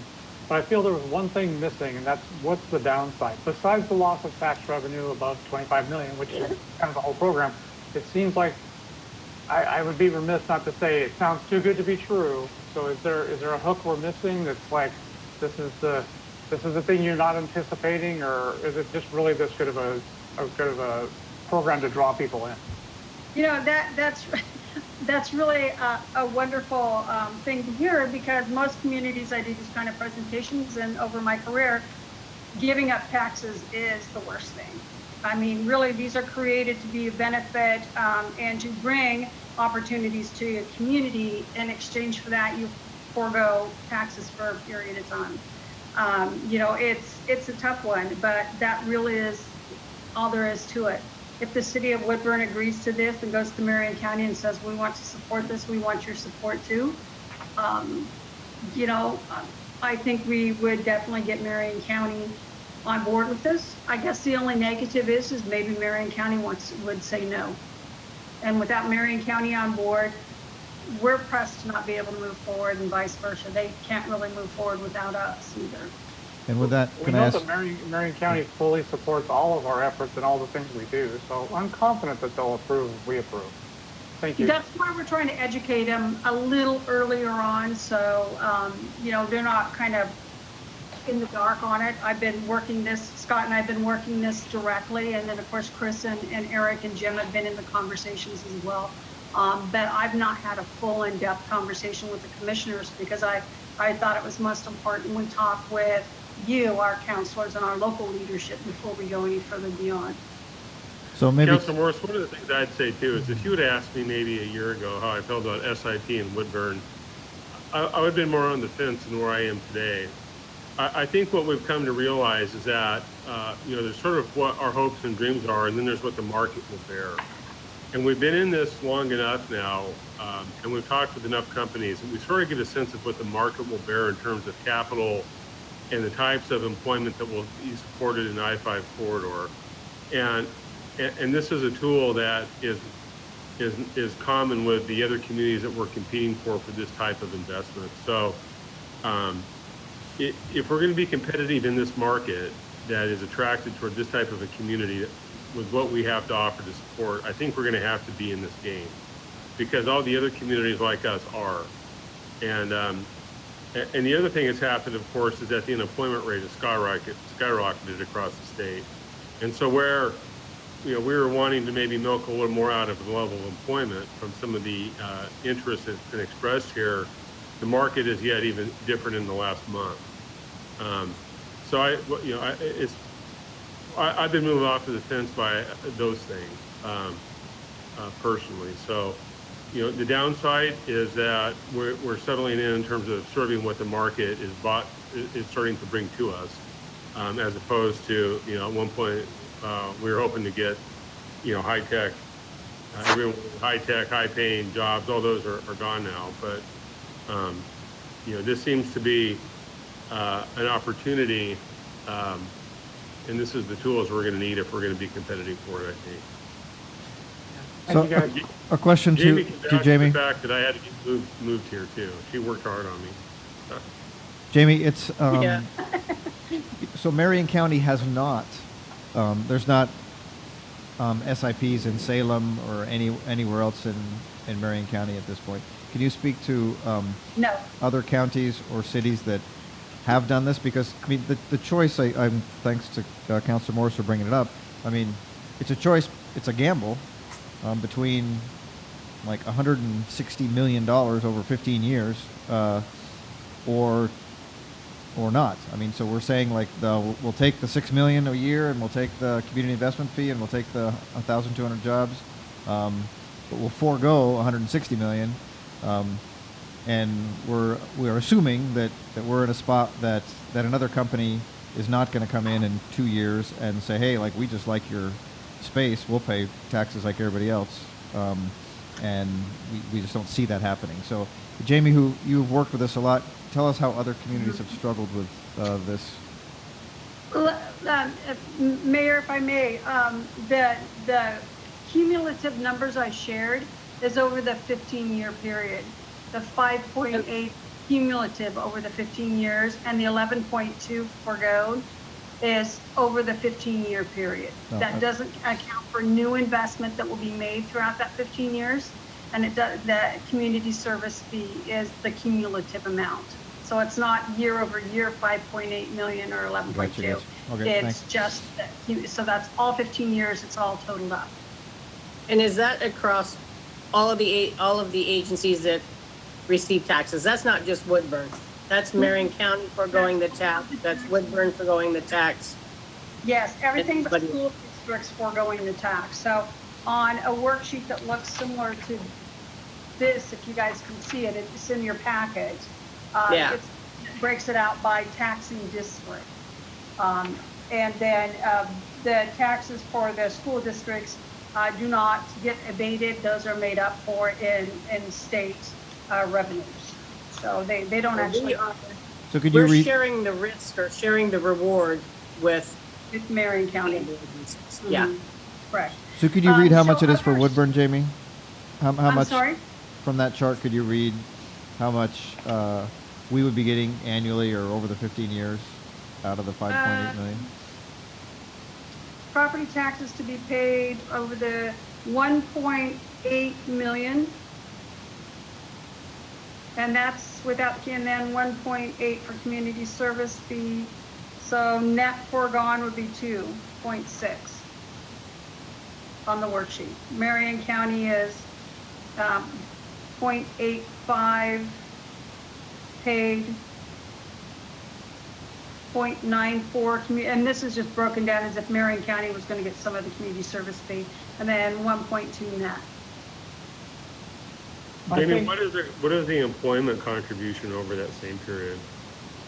The employment contribution over the same period, it's a good one, I don't know.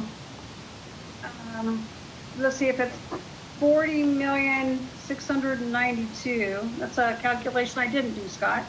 962,000 times 49,620,000 times 15 years, and that's just, I'm going to do it just rough numbers, would be about 615 million. In payroll contributions. Payroll, annual payroll, and that's just using a flat amount. And of that's part of the financial trade-off.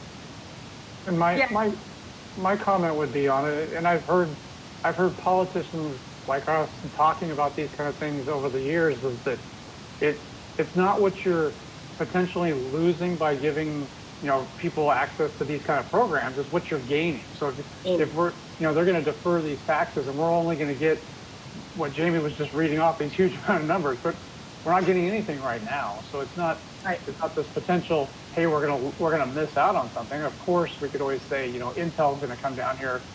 I'm just assuming it's not Intel, but it seems overall it seems like a pretty good project, and it seems that the thing that was coming to mind for me is, if you go out and buy a BMW, that has a certain connotation, but if you own a Volkswagen, that's a whole different. Well, it's just a Volkswagen. It's not super high end. It's just middle of the road. And I get the feeling that this company is a good fit just based on what Scott and Jamie are saying, at least not only from a financial perspective, but also from a fit with the community. And obviously they have a little more in-depth knowledge. But I don't think we're losing out on anything. It's just here's what we're gaining, feels like. Let's go down the line and talk to all the counselors. So. Oh, I'm sorry. Can we just go down the line? We've heard a lot of information, but let's go down the line and have each counselor chime in with a question or an opinion. So, Mayor, did you want to know what other counties have programs still? Great. Yes. Okay. So I pulled the current data off Business Oregon's SIP website, see what their current report is, and there are SIPs in Washington, Clatsop, Union, Sherman, Gillum, Morrow, Umatilla, and Columbia counties. I think Columbia's, now the Port Westport, Scott, is that you? Clatsop County is the one that I did. Oh, Clatsop, okay. So you're the GP up there. Yeah. Jamie, do you know how many projects total are in those counties that have been done in the state? Well, the active ones for the last few years, I only have the last couple. It's 1, 2, 3, 10, 11, 12, 13, 14, 15, 16, 17 active companies with, it's billions of dollars of investments and everything. It's amazing. These are massive projects. So, but if I'm right, those are mostly rural counties, right? Or yeah. Gillum and Clatsop, and Washington's the only non-rural, and their projects mostly are Intel and Genentech. Okay, let's go down the line with the different counselors. I see Mary Beth's microphone is on. Do you want to go? I think it'd be good as long as we as a city don't have to give them money insofar as from our budget or something. It's just meaning money not coming in. Yeah. Yeah, there's nothing that we have to pay or do to work through the application process, other than I would work closely with Marion County and you as the city leadership and the company and Scott. So it'll be staff time. And the property is in West Woodburn, right? Yeah, it's the spec development site. The Apotheke's looking at 50 acres of what was annexed in. And then Emerald is looking at the adjacent acreage plus the 23 acres that would need to be annexed in. So that whole 130 acres right there would be developed if both of these come here. And then I'm working on a smaller company who wouldn't qualify for SIP on the 20 acres north of where Woodland Road would extend to. So it's pretty cool. Correct me if I'm wrong, but I thought we had a presentation in like January from another gentleman. He came to city council and he was looking at the property as well, wanting to put in a warehouse. Or no, he wanted to build a big warehouse and then have other people rent from him or something. That was spec development, yeah. They came and presented on their proposal and their plan. And what happened with that? Cornwell, that's the same person we're working with on this project. He owns the property and would design and build the project for this particular company. I see. Okay. Sharon? Thank you. That's all. Sharon, would you like to chime in? Well, I'm for the SIP, the 1,200 jobs. That's what is such an incentive, as far as I'm concerned. The Woodburn area needs that. And looking at just what the, you know, even the fees that we're collecting, that helps. And then with the average wage that Jamie was reporting, and maybe $16 an hour doesn't sound like much to some people, but my gosh, for, you know, our working individuals in Woodburn, you know, what is that, 30-some thousand a year? Mm-hmm. So I think we have to invest in our community here, our workers, and it'll bring more people in. And sorry, my cat just other than that, oh, I can't think of any. I think because of the situation right now that we're in, there's so many unknowns. And if a company is willing to come and let's go for it. We don't know what the county, I assume the county's going to go along with it. I think the only really question I had when I was reading today is when Jamie, you talked about the abatement fees, and is there any way that the city can say that we want a certain amount, or, you know, is a certain percentage comes to us, or is that up to the county to decide? It's one of the negotiating factors that we'll have to sit down with, and that will be something that would be negotiated in the work session when you have that dialogue with both groups. You discuss those kind of things. I'm sure Scott will, and I'll meet with at least a couple of the staff prior to that, and kind of criteria based on the feedback from City Council, what you'd like to see. But that is a negotiating factor. Okay, well, that I would be interested in hearing about that. Anyway, I won't go on and on. Yes, if you're asking me if I go along with an SIP, yes, absolutely. Councilor Corrales? It's a good idea. I like the concept. Am I still muted? Am I? No, can you hear me? We can hear you. Yeah. I just, is there going to be a kind of like probation period or something on this, or we're all going for it and then it's going through?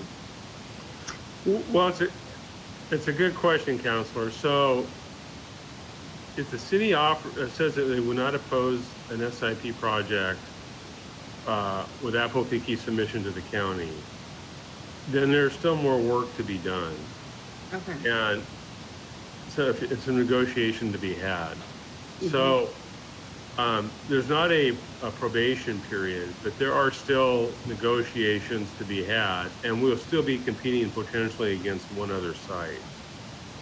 So when it comes to these types of investments, it's really never over till it's over, right? So the company may land and say, this is Woodburn, this is what we're going to do, this is where we're going to go. We think that without the SIP, I don't know that Apofiki will land here because of the economics switch for them in a significant way, right? So with this tool on the table, it is an opportunity for us to try to bring that project to conclusion in Woodburn. Yeah. So there's still a process attached to it. You know, it's still going to take some time to administer the process.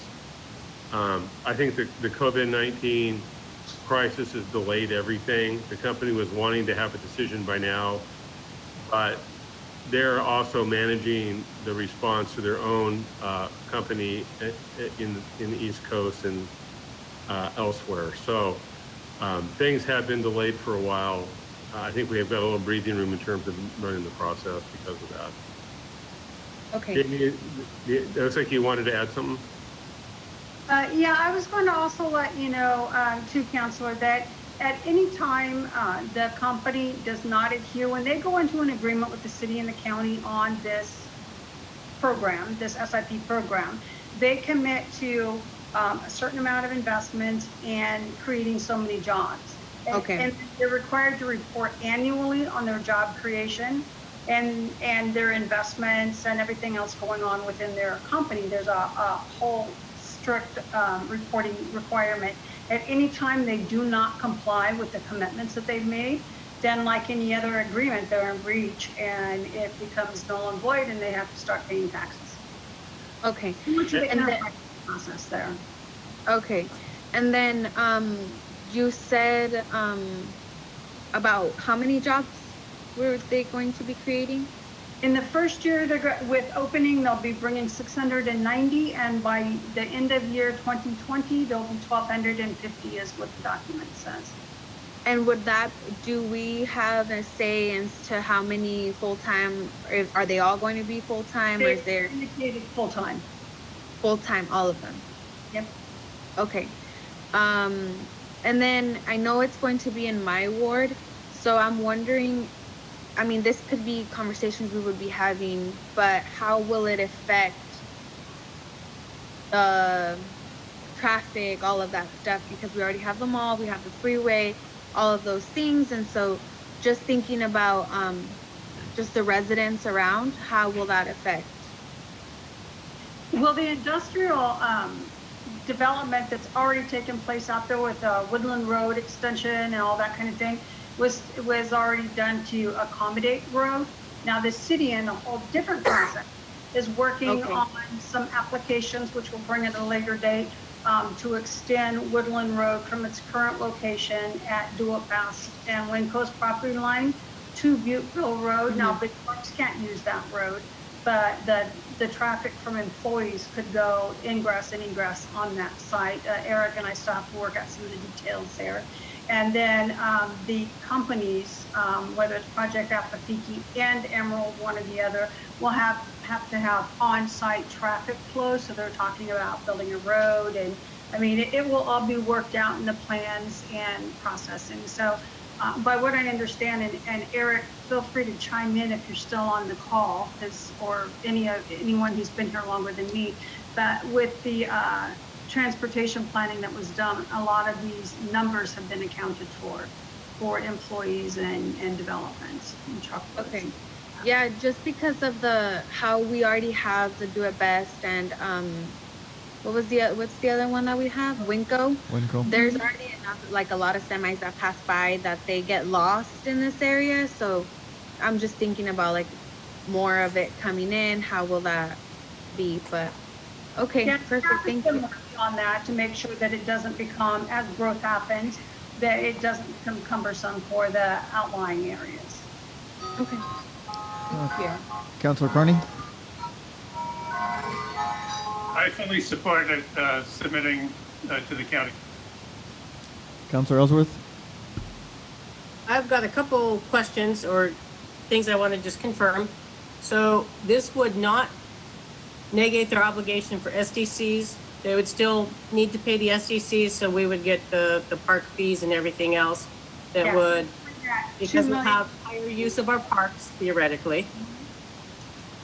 Yeah, that's where we put in one slide that the building and planning fees and SDC charges we estimated was between $2 million and $3 million roughly. Right. We had to submit that would be a nice influx for our parks and other things that benefit from the SDCs. I really like hearing about 1,200 jobs coming to Woodburn. It gives me a little bit of hope in the middle of this COVID nightmare that we're in because we've lost so many jobs. The other thing that I would be remiss if I didn't question was if we're bringing that many people to Woodburn, and we believe that some of them will be buying houses, we also believe that many of those may already live in Woodburn. I am a little bit concerned about overtaxing our school system. I know we've got quite a bit new developments that people are worried about, though I would expect that some of those employees out there would then move into some of these houses. And I know that the school district is not our bailiwick, it's not our purview. But I would hope that if we move forward with something like that, that the city is going to be in contact with the schools and making sure that they are prepared for the influx of new people. Having said all of that, I think that our current businesses would really benefit from the increased revenue. Our restaurants would benefit, our local shops, our retailers, and everything else. So I am in support of the SIP. It is a little bit different than when we had another organization come before us and ask us to forego taxes. This, I can really see the benefit to Woodburn as a whole, and quite a few families would benefit from access to jobs, local jobs. So yes, I'm in favor of the SIP. And I really want to echo what Councilor Ellsworth said just about the relationship between us and the school board. I think it's very important. And so I just really wanted to echo that. Thank you for bringing that up. I think it's fair to say the school district is acutely aware of the pending development and growth in Woodburn, and definitely wants to be prepared for future school opportunities. Okay. Yeah, what a great opportunity for some internships and job shadowing as well. Well, I think the important thing to remember, if I remember correctly, the school board was in support of the Smith Addition annexation and all that kind of stuff. And if you're in support of building 900 and some odd homes, there's going to be 900 and some odd families coming into those homes. So school board budgeting is a little different. They get paid by the head count. So more children being taught in the district is not a bad thing for the district as long as they're accounting for the infrastructure. But I think it's important for the council to note, in this situation, this is probably one of the biggest decisions the council has made, I don't know, since urban growth boundary or the interchange project. I mean, this isn't like tall grass or other less critical things that are all important to some people. This is a big, big deal. And I'm totally in support of it. Scott and Jamie, I really appreciate your efforts in it. And I just had the question of, do we need to make a motion, or how would we formalize it if we wanted to, or do we need to? Well, let me ask Jamie here just in front of everybody. A motion probably would be very solid in terms for us moving forward with our conversations both with Apple Fiki, their representatives, and the county. So, a motion would certainly be welcome, just given the nature of this process and what it means. Do you agree, Jamie? Or was that what, or? Yeah, I think that would give really strong assurances that I could turn around and share with Business Oregon and Project Apafiki and let them know that the City Council supports and made a motion to move forward with, again, it would take a work session with Marion County, because I think it's important that you share your support with them directly rather than staff doing so, because myself and Jason, shouldn't be the ones necessarily. You guys need to have those conversations. So Jamie, would the motion be to invite Apple Fiki to submit an SIP application to the county for the process?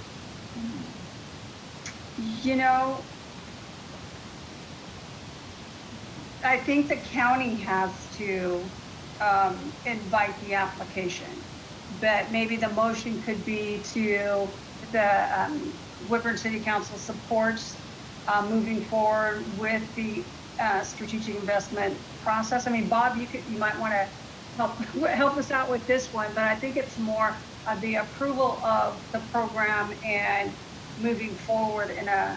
Jamie, I'm thinking about Councilor Ellsworth's or somebody's question about, does this then set a precedent, anybody opens a door?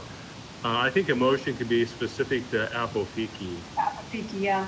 And that, you know, the city, you know, supports consideration of an SIP award to Apofiki for the Woodburn industrial site, something like that. I like that, yeah.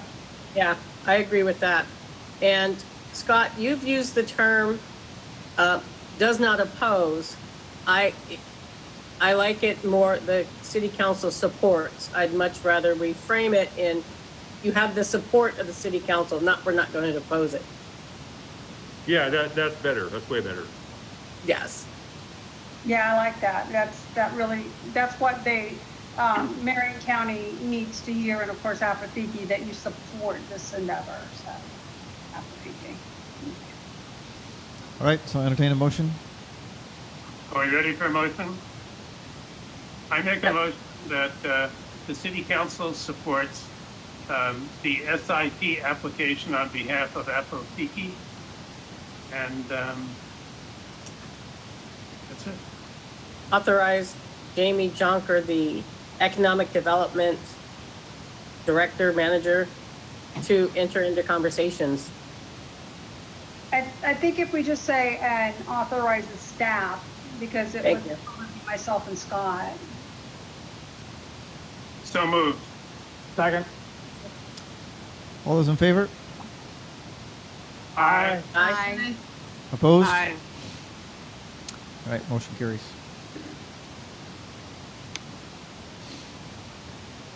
Wow, you guys made a tough decision. Congratulations on that.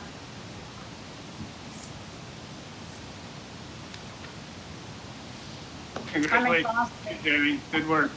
Yeah. Yeah, thanks, Jamie. You've just done stellar work on this. I know you've worked on it for quite some time. You and Scott, and good job.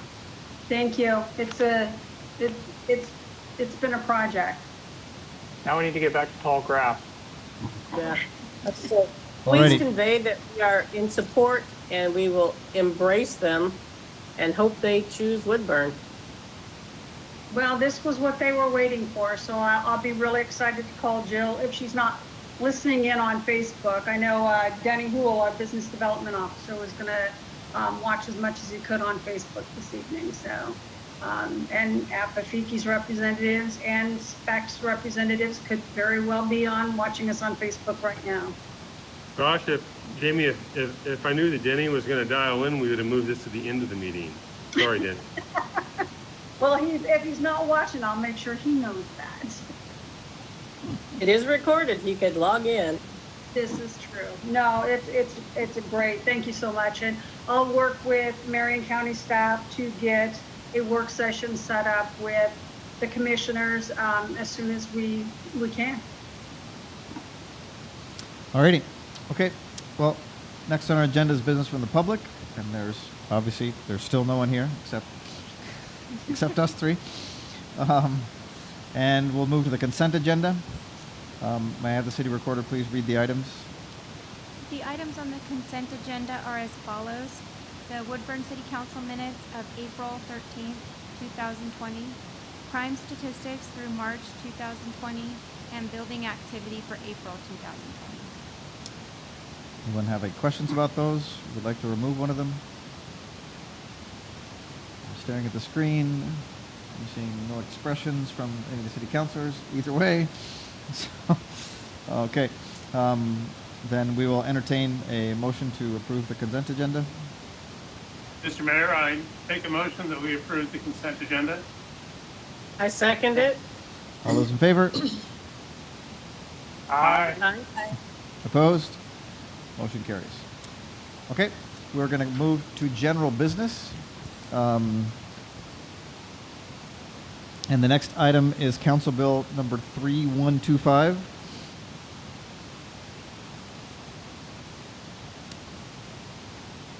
And so we'll wait for that to be introduced. Council President. Thank you, Mr. Mayor.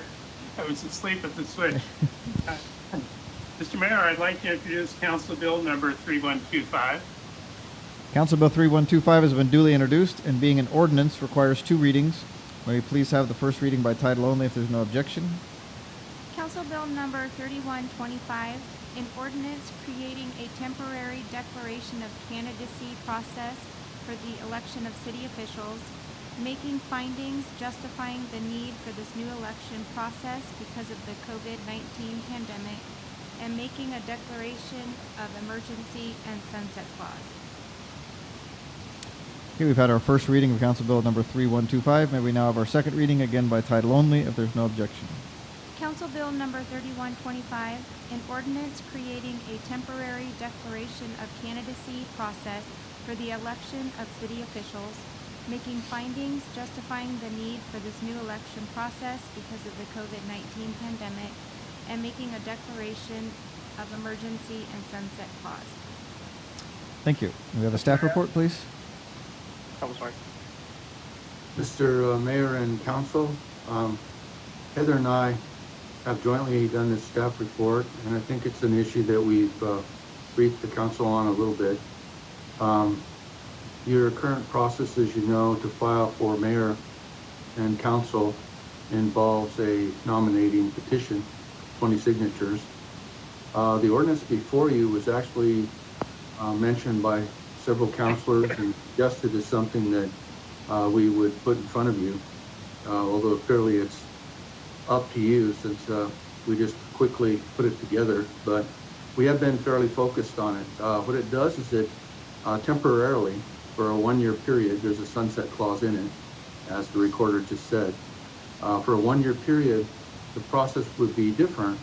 Instead of a nominating petition with 20 signatures, it would be a declaration of candidacy. Some jurisdictions do that. It's legal to do that. Woodburn's chosen not to do that. We didn't want to be presumptuous in terms of taking away the nomination process by petition completely, since that's the process that we've used. But the suggestion of the difficulty and the issues involved right now in circulating a petition seemed to make sense to us, so we put it in front of you for your consideration. Heather also, I think, added a lot to the packet in terms of she has attached to city recorder the procedure involved in filing for mayor or council. And she's also done a very good job. I did the legal work. Heather has done the practical side, contacted the county, made sure that the county would be in sync with us on that. I mean, it's really the county clerk's position when you change an election law, even locally, is important. And as far as we know, the county supports the change on a temporary basis. So both of us are available for any questions you might have. Hey, Bob, I have a question. Yeah. So since this applies to my position specifically, and I would be potentially voting tonight, does that create a conflict of interest? No, I would not think that it would. I mean, to actually have a technical conflict of interest, you have to have a pecuniary interest one way or the other. I mean, and probably the only one that can give you a definitive answer on that technically would be the Oregon Ethics Commission. But no, it's an overall election procedure. Never mind. Never mind. No, I'm really confident that if you look at the words of the statute, even though I don't look like or want to be the Ethics Commission, the words of the statutes talk about a personal or your family have a pecuniary interest in it, a benefit or detriment. So no, it's an overall. It's as if you were to pass a traffic regulation. I mean, it applies citywide. Good point. It applies to everybody. Somebody has to pass it, and you're the elected officials that have that job.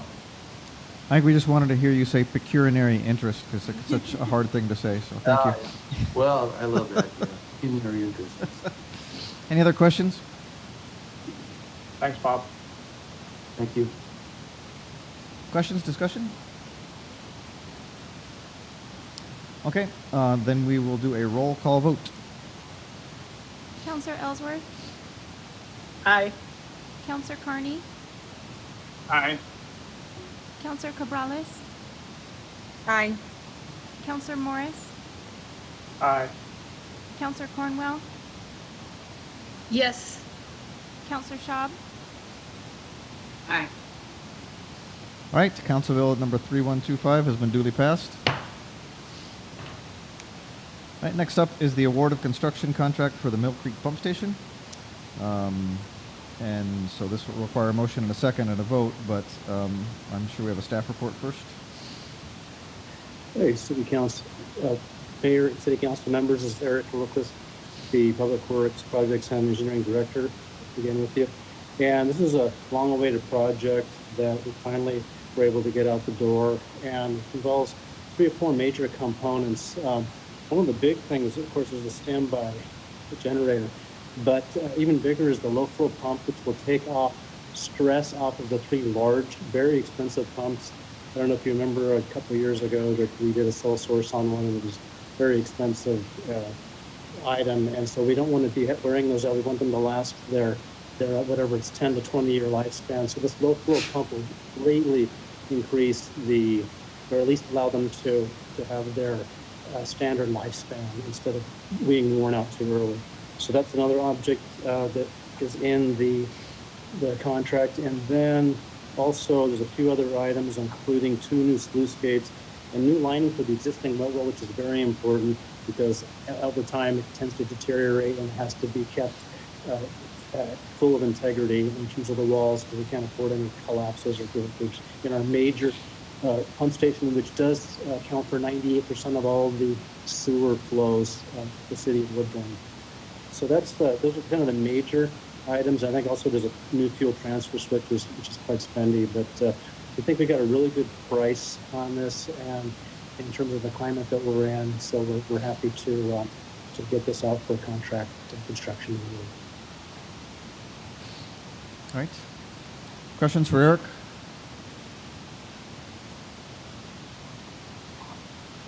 All right. Seeing none. Questions? So entertain a motion. Does this require a motion? Yes. It would. Okay. Mr. Mayor, I make a motion that we award the construction contract for the Mill Creek Pump Station Standby Generator Phase 1 Upgrade Project to the lowest responsible bidder, R.L. Reimers Company, in the amount of $727,725. Second. All right. All those in favor? Aye. Opposed? Motion carries. All right, next we have Planning Commission and land use actions. These are call-up items. You can read them on your agenda. And if anyone on the council would like to call up one of these items or ask a question about them, you may do so now.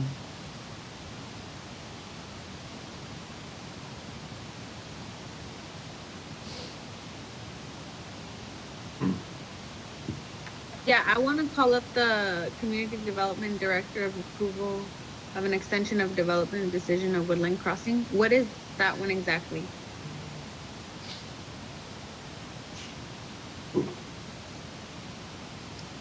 I believe it extends it for 2 years, David. Councilor Corrella. Is Chris still part of our meeting tonight? I hope so. I just clicked back in. Oh, there you are, Chris. Just in time. Councilor, just briefly, this is a 300-unit apartment complex. It's right behind the outlets. That was approved 2.5 years ago. They haven't moved forward with it yet, although we actually have engineering drawings under review, working on approving permits right now. But they requested an extension. I approved it as Community Development Director, sent out notice to the neighbors. But similar to our Planning Commission approvals, what we call these Type 2 approvals, the Oregon land use. And this kind of approval comes to you under our code for a potential call-up. No action is required of it, just to let you know that it's there. I didn't receive any feedback from the community. We sent notices to the neighbors. Just Perfect, to be clear, they asked for a 2-year extension to continue their project. That's correct. They asked for a 2-year extension. It was going to expire this December. Now, this would give them a 2-year extension to essentially go pull a building. Okay. And for what it's worth, it's pretty late, so I won't belabor it, but our code, the WDO, is very broad. And that makes pretty much any land use decision something that you could call up. So, I mean, you wouldn't think that this necessarily would be something that would be in front of you, but I mean, it's because the code is so broad that Chris has to put decisions like this in front of you just in case you wanted to call it up and have a hearing. Got it. Okay, any other questions or about any of those? Okay, then we'll move to the city administrator's report.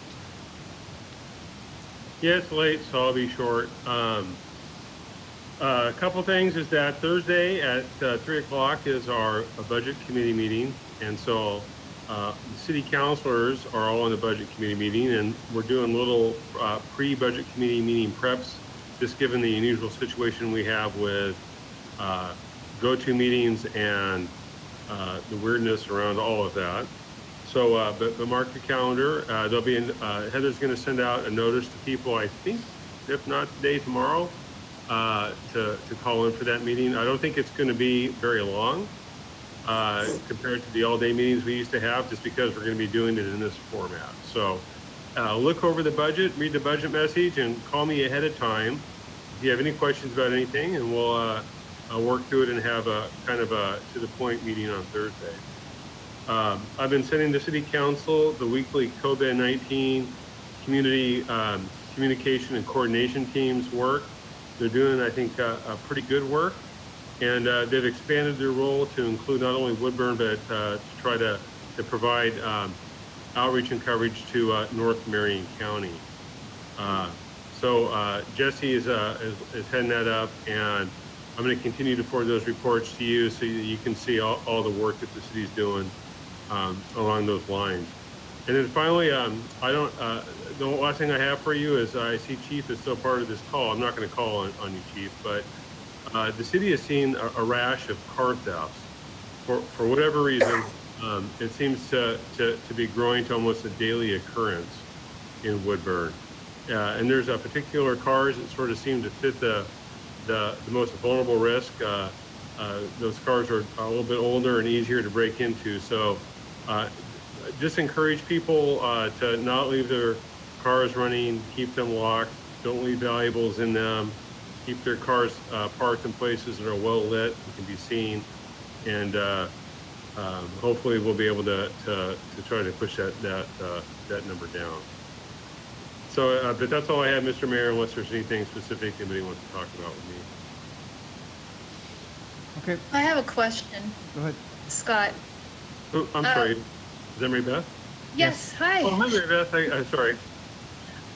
One thing, we got an email from Eric about a Konev Consulting proposal about this woman that could do fabulous outreach to the Russian community, especially at this time. And I was wondering, what were we supposed to do with the proposal? Is it something happening now? No, I'm sorry. Yeah, that's a very good question. That's Irene Konev, who has family in Woodburn, grew up in Woodburn.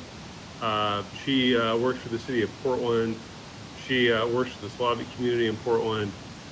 She has been brought on board to assist the city in helping us sort of fill the gap in terms of that representation in our community on our team. So her proposal was to me, to the city, and we used that to develop an engagement letter to have her join our team to have a more robust effort. But just given her credibility and her skill sets and who she is, we included that as part of our weekly report to you so that you could see the kind of people we have helping us out. Oh, okay. Thank you. She sounds fabulous. No. Yeah, well, she is good, and one of the things that she's bringing that we're learning is sort of the subtlety of language and some of the cultural interpretations of how we present information to people who maybe have a different lens than we have, that we don't understand that well in sort of particular parts of our community. And so that has been a learning experience for us, me anyway, so far in our team. So she is giving us some very good insights and helping us understand our community, I think, even a little better, which is really helpful. Thank you. Yeah. I have a question for the chief, just because, Chief, I don't know if you have noticed or if you had gotten any complaints of like street racing here in town or people just going crazy on the highway.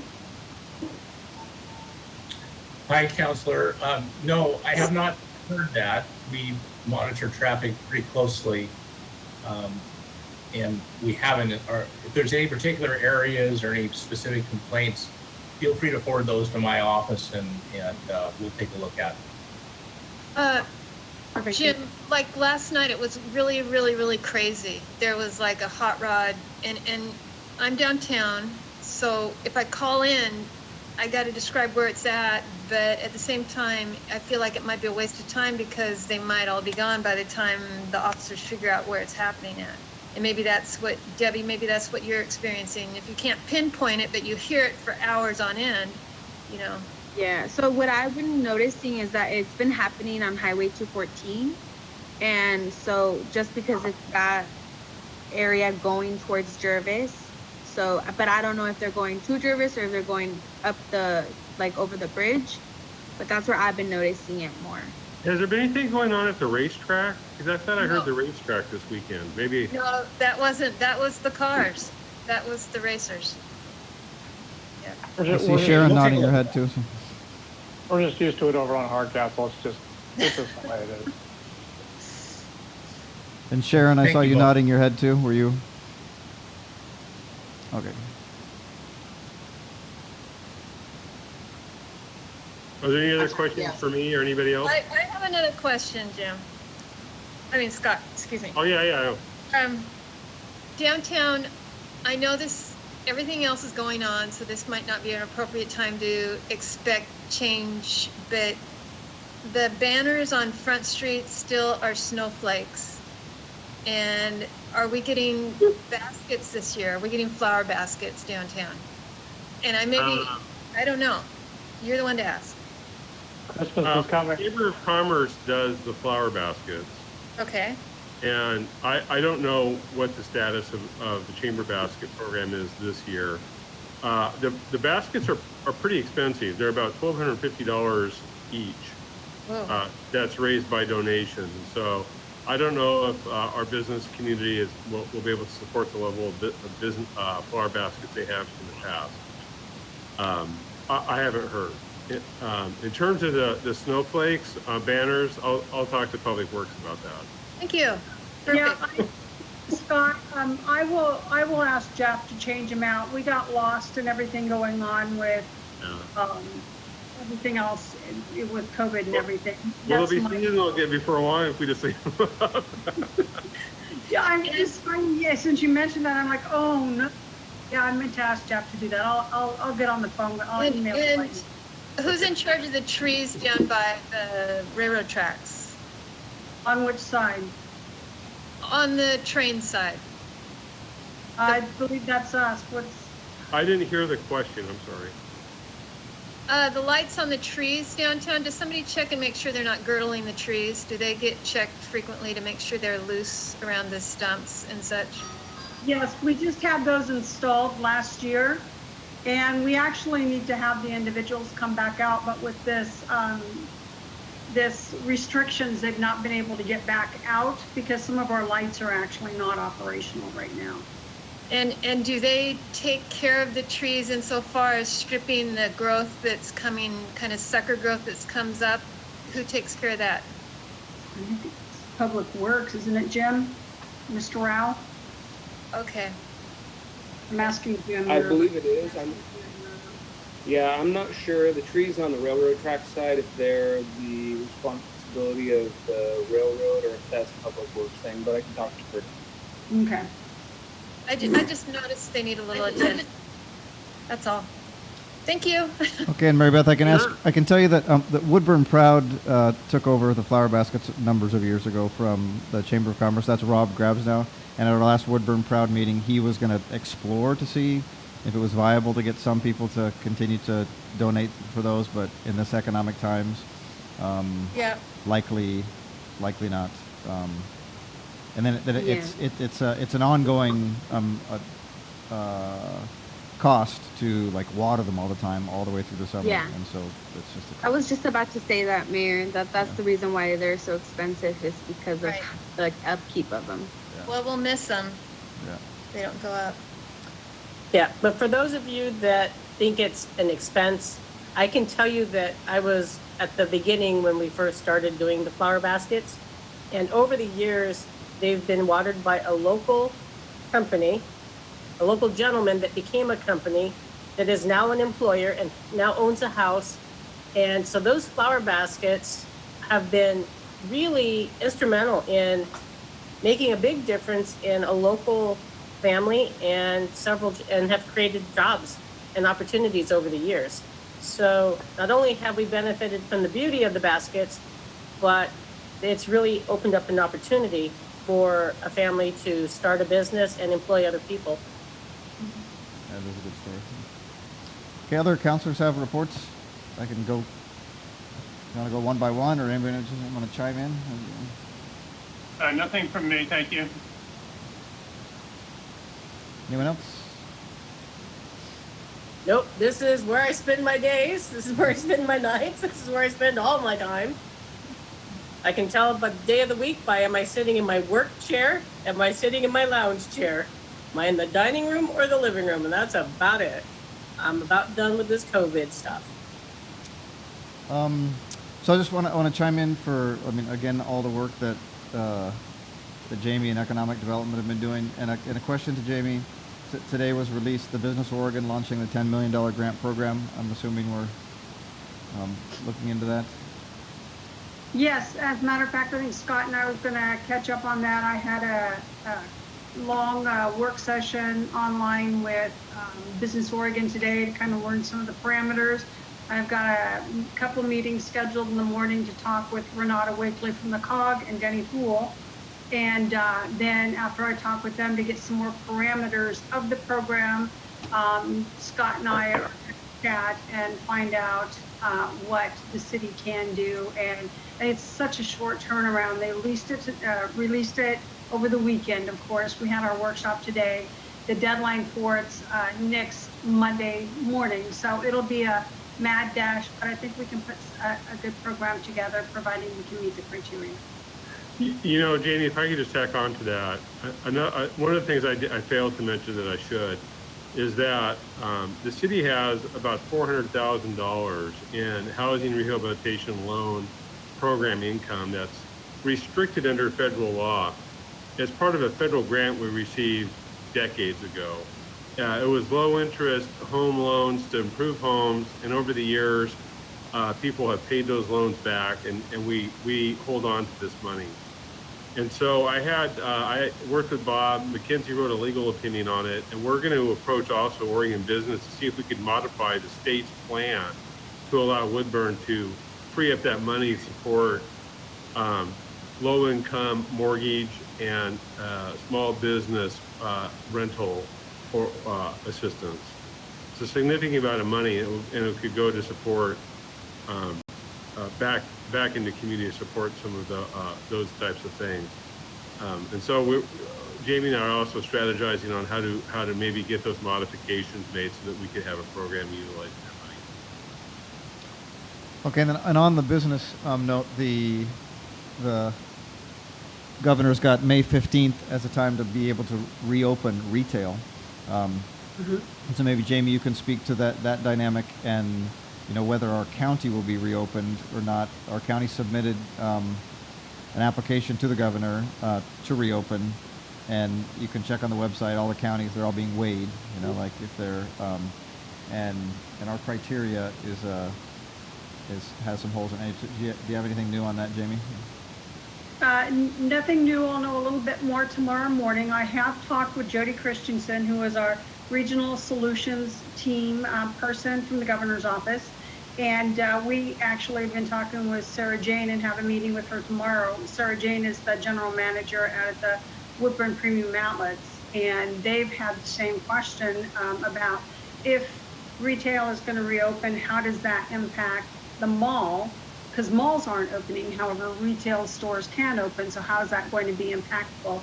So Jody and I have been talking about that. Like I said, we're going to talk to Sarah Jane tomorrow and explain how that works for her. Other businesses, as long as they can show and meet the criteria for the spacing requirements, the sanitation requirements, and all of the other elements, they will be able to open up in limited capacity, limiting the number.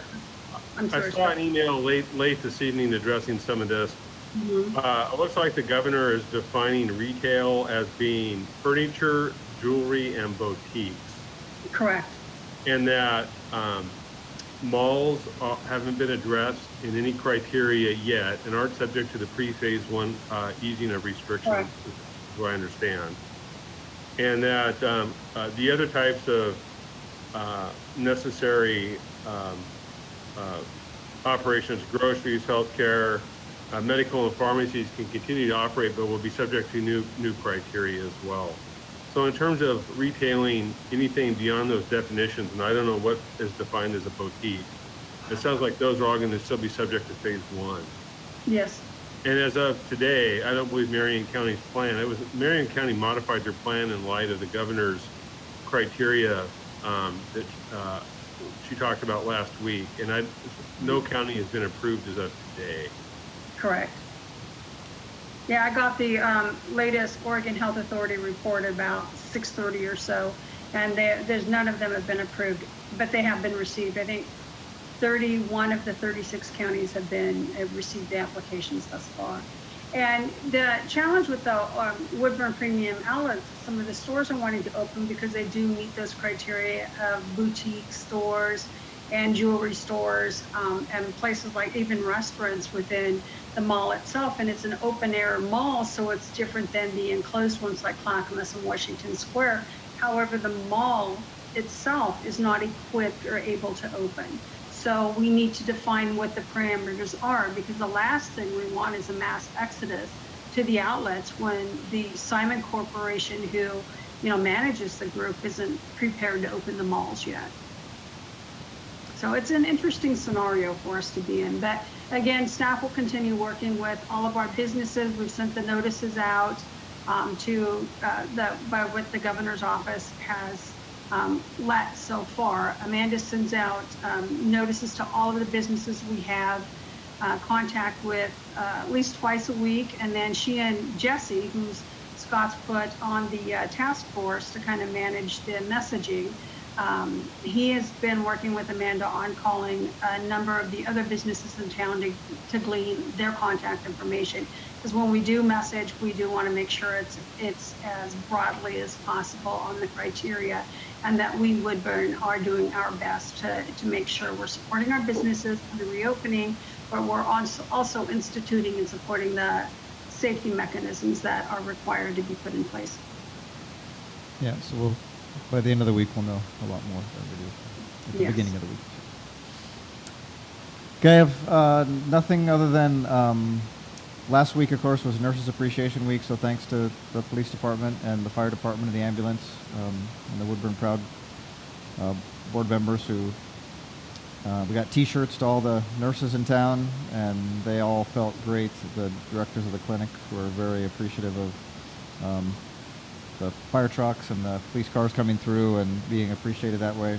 This week, the assisted living places are also very pleased. On Wednesday morning, it'll be the same kind of routine through our 5 assisted living, Heartwood Place, Cascade Park, Country Meadows, Emerald Gardens, and Silver Creek. We'll get a mini parade and some good appreciation from our first responders in that way. So look for that. That'll be this week's video. Anything else for the good of the order? Alrighty, we'll entertain a motion to adjourn. So moved. Second. All those in favor? Aye. Aye. Opposed? Aye. We're adjourned. Merry Christmas, everybody. Thanks, everyone. Bye. We might be able to see each other by Christmas. See you next time.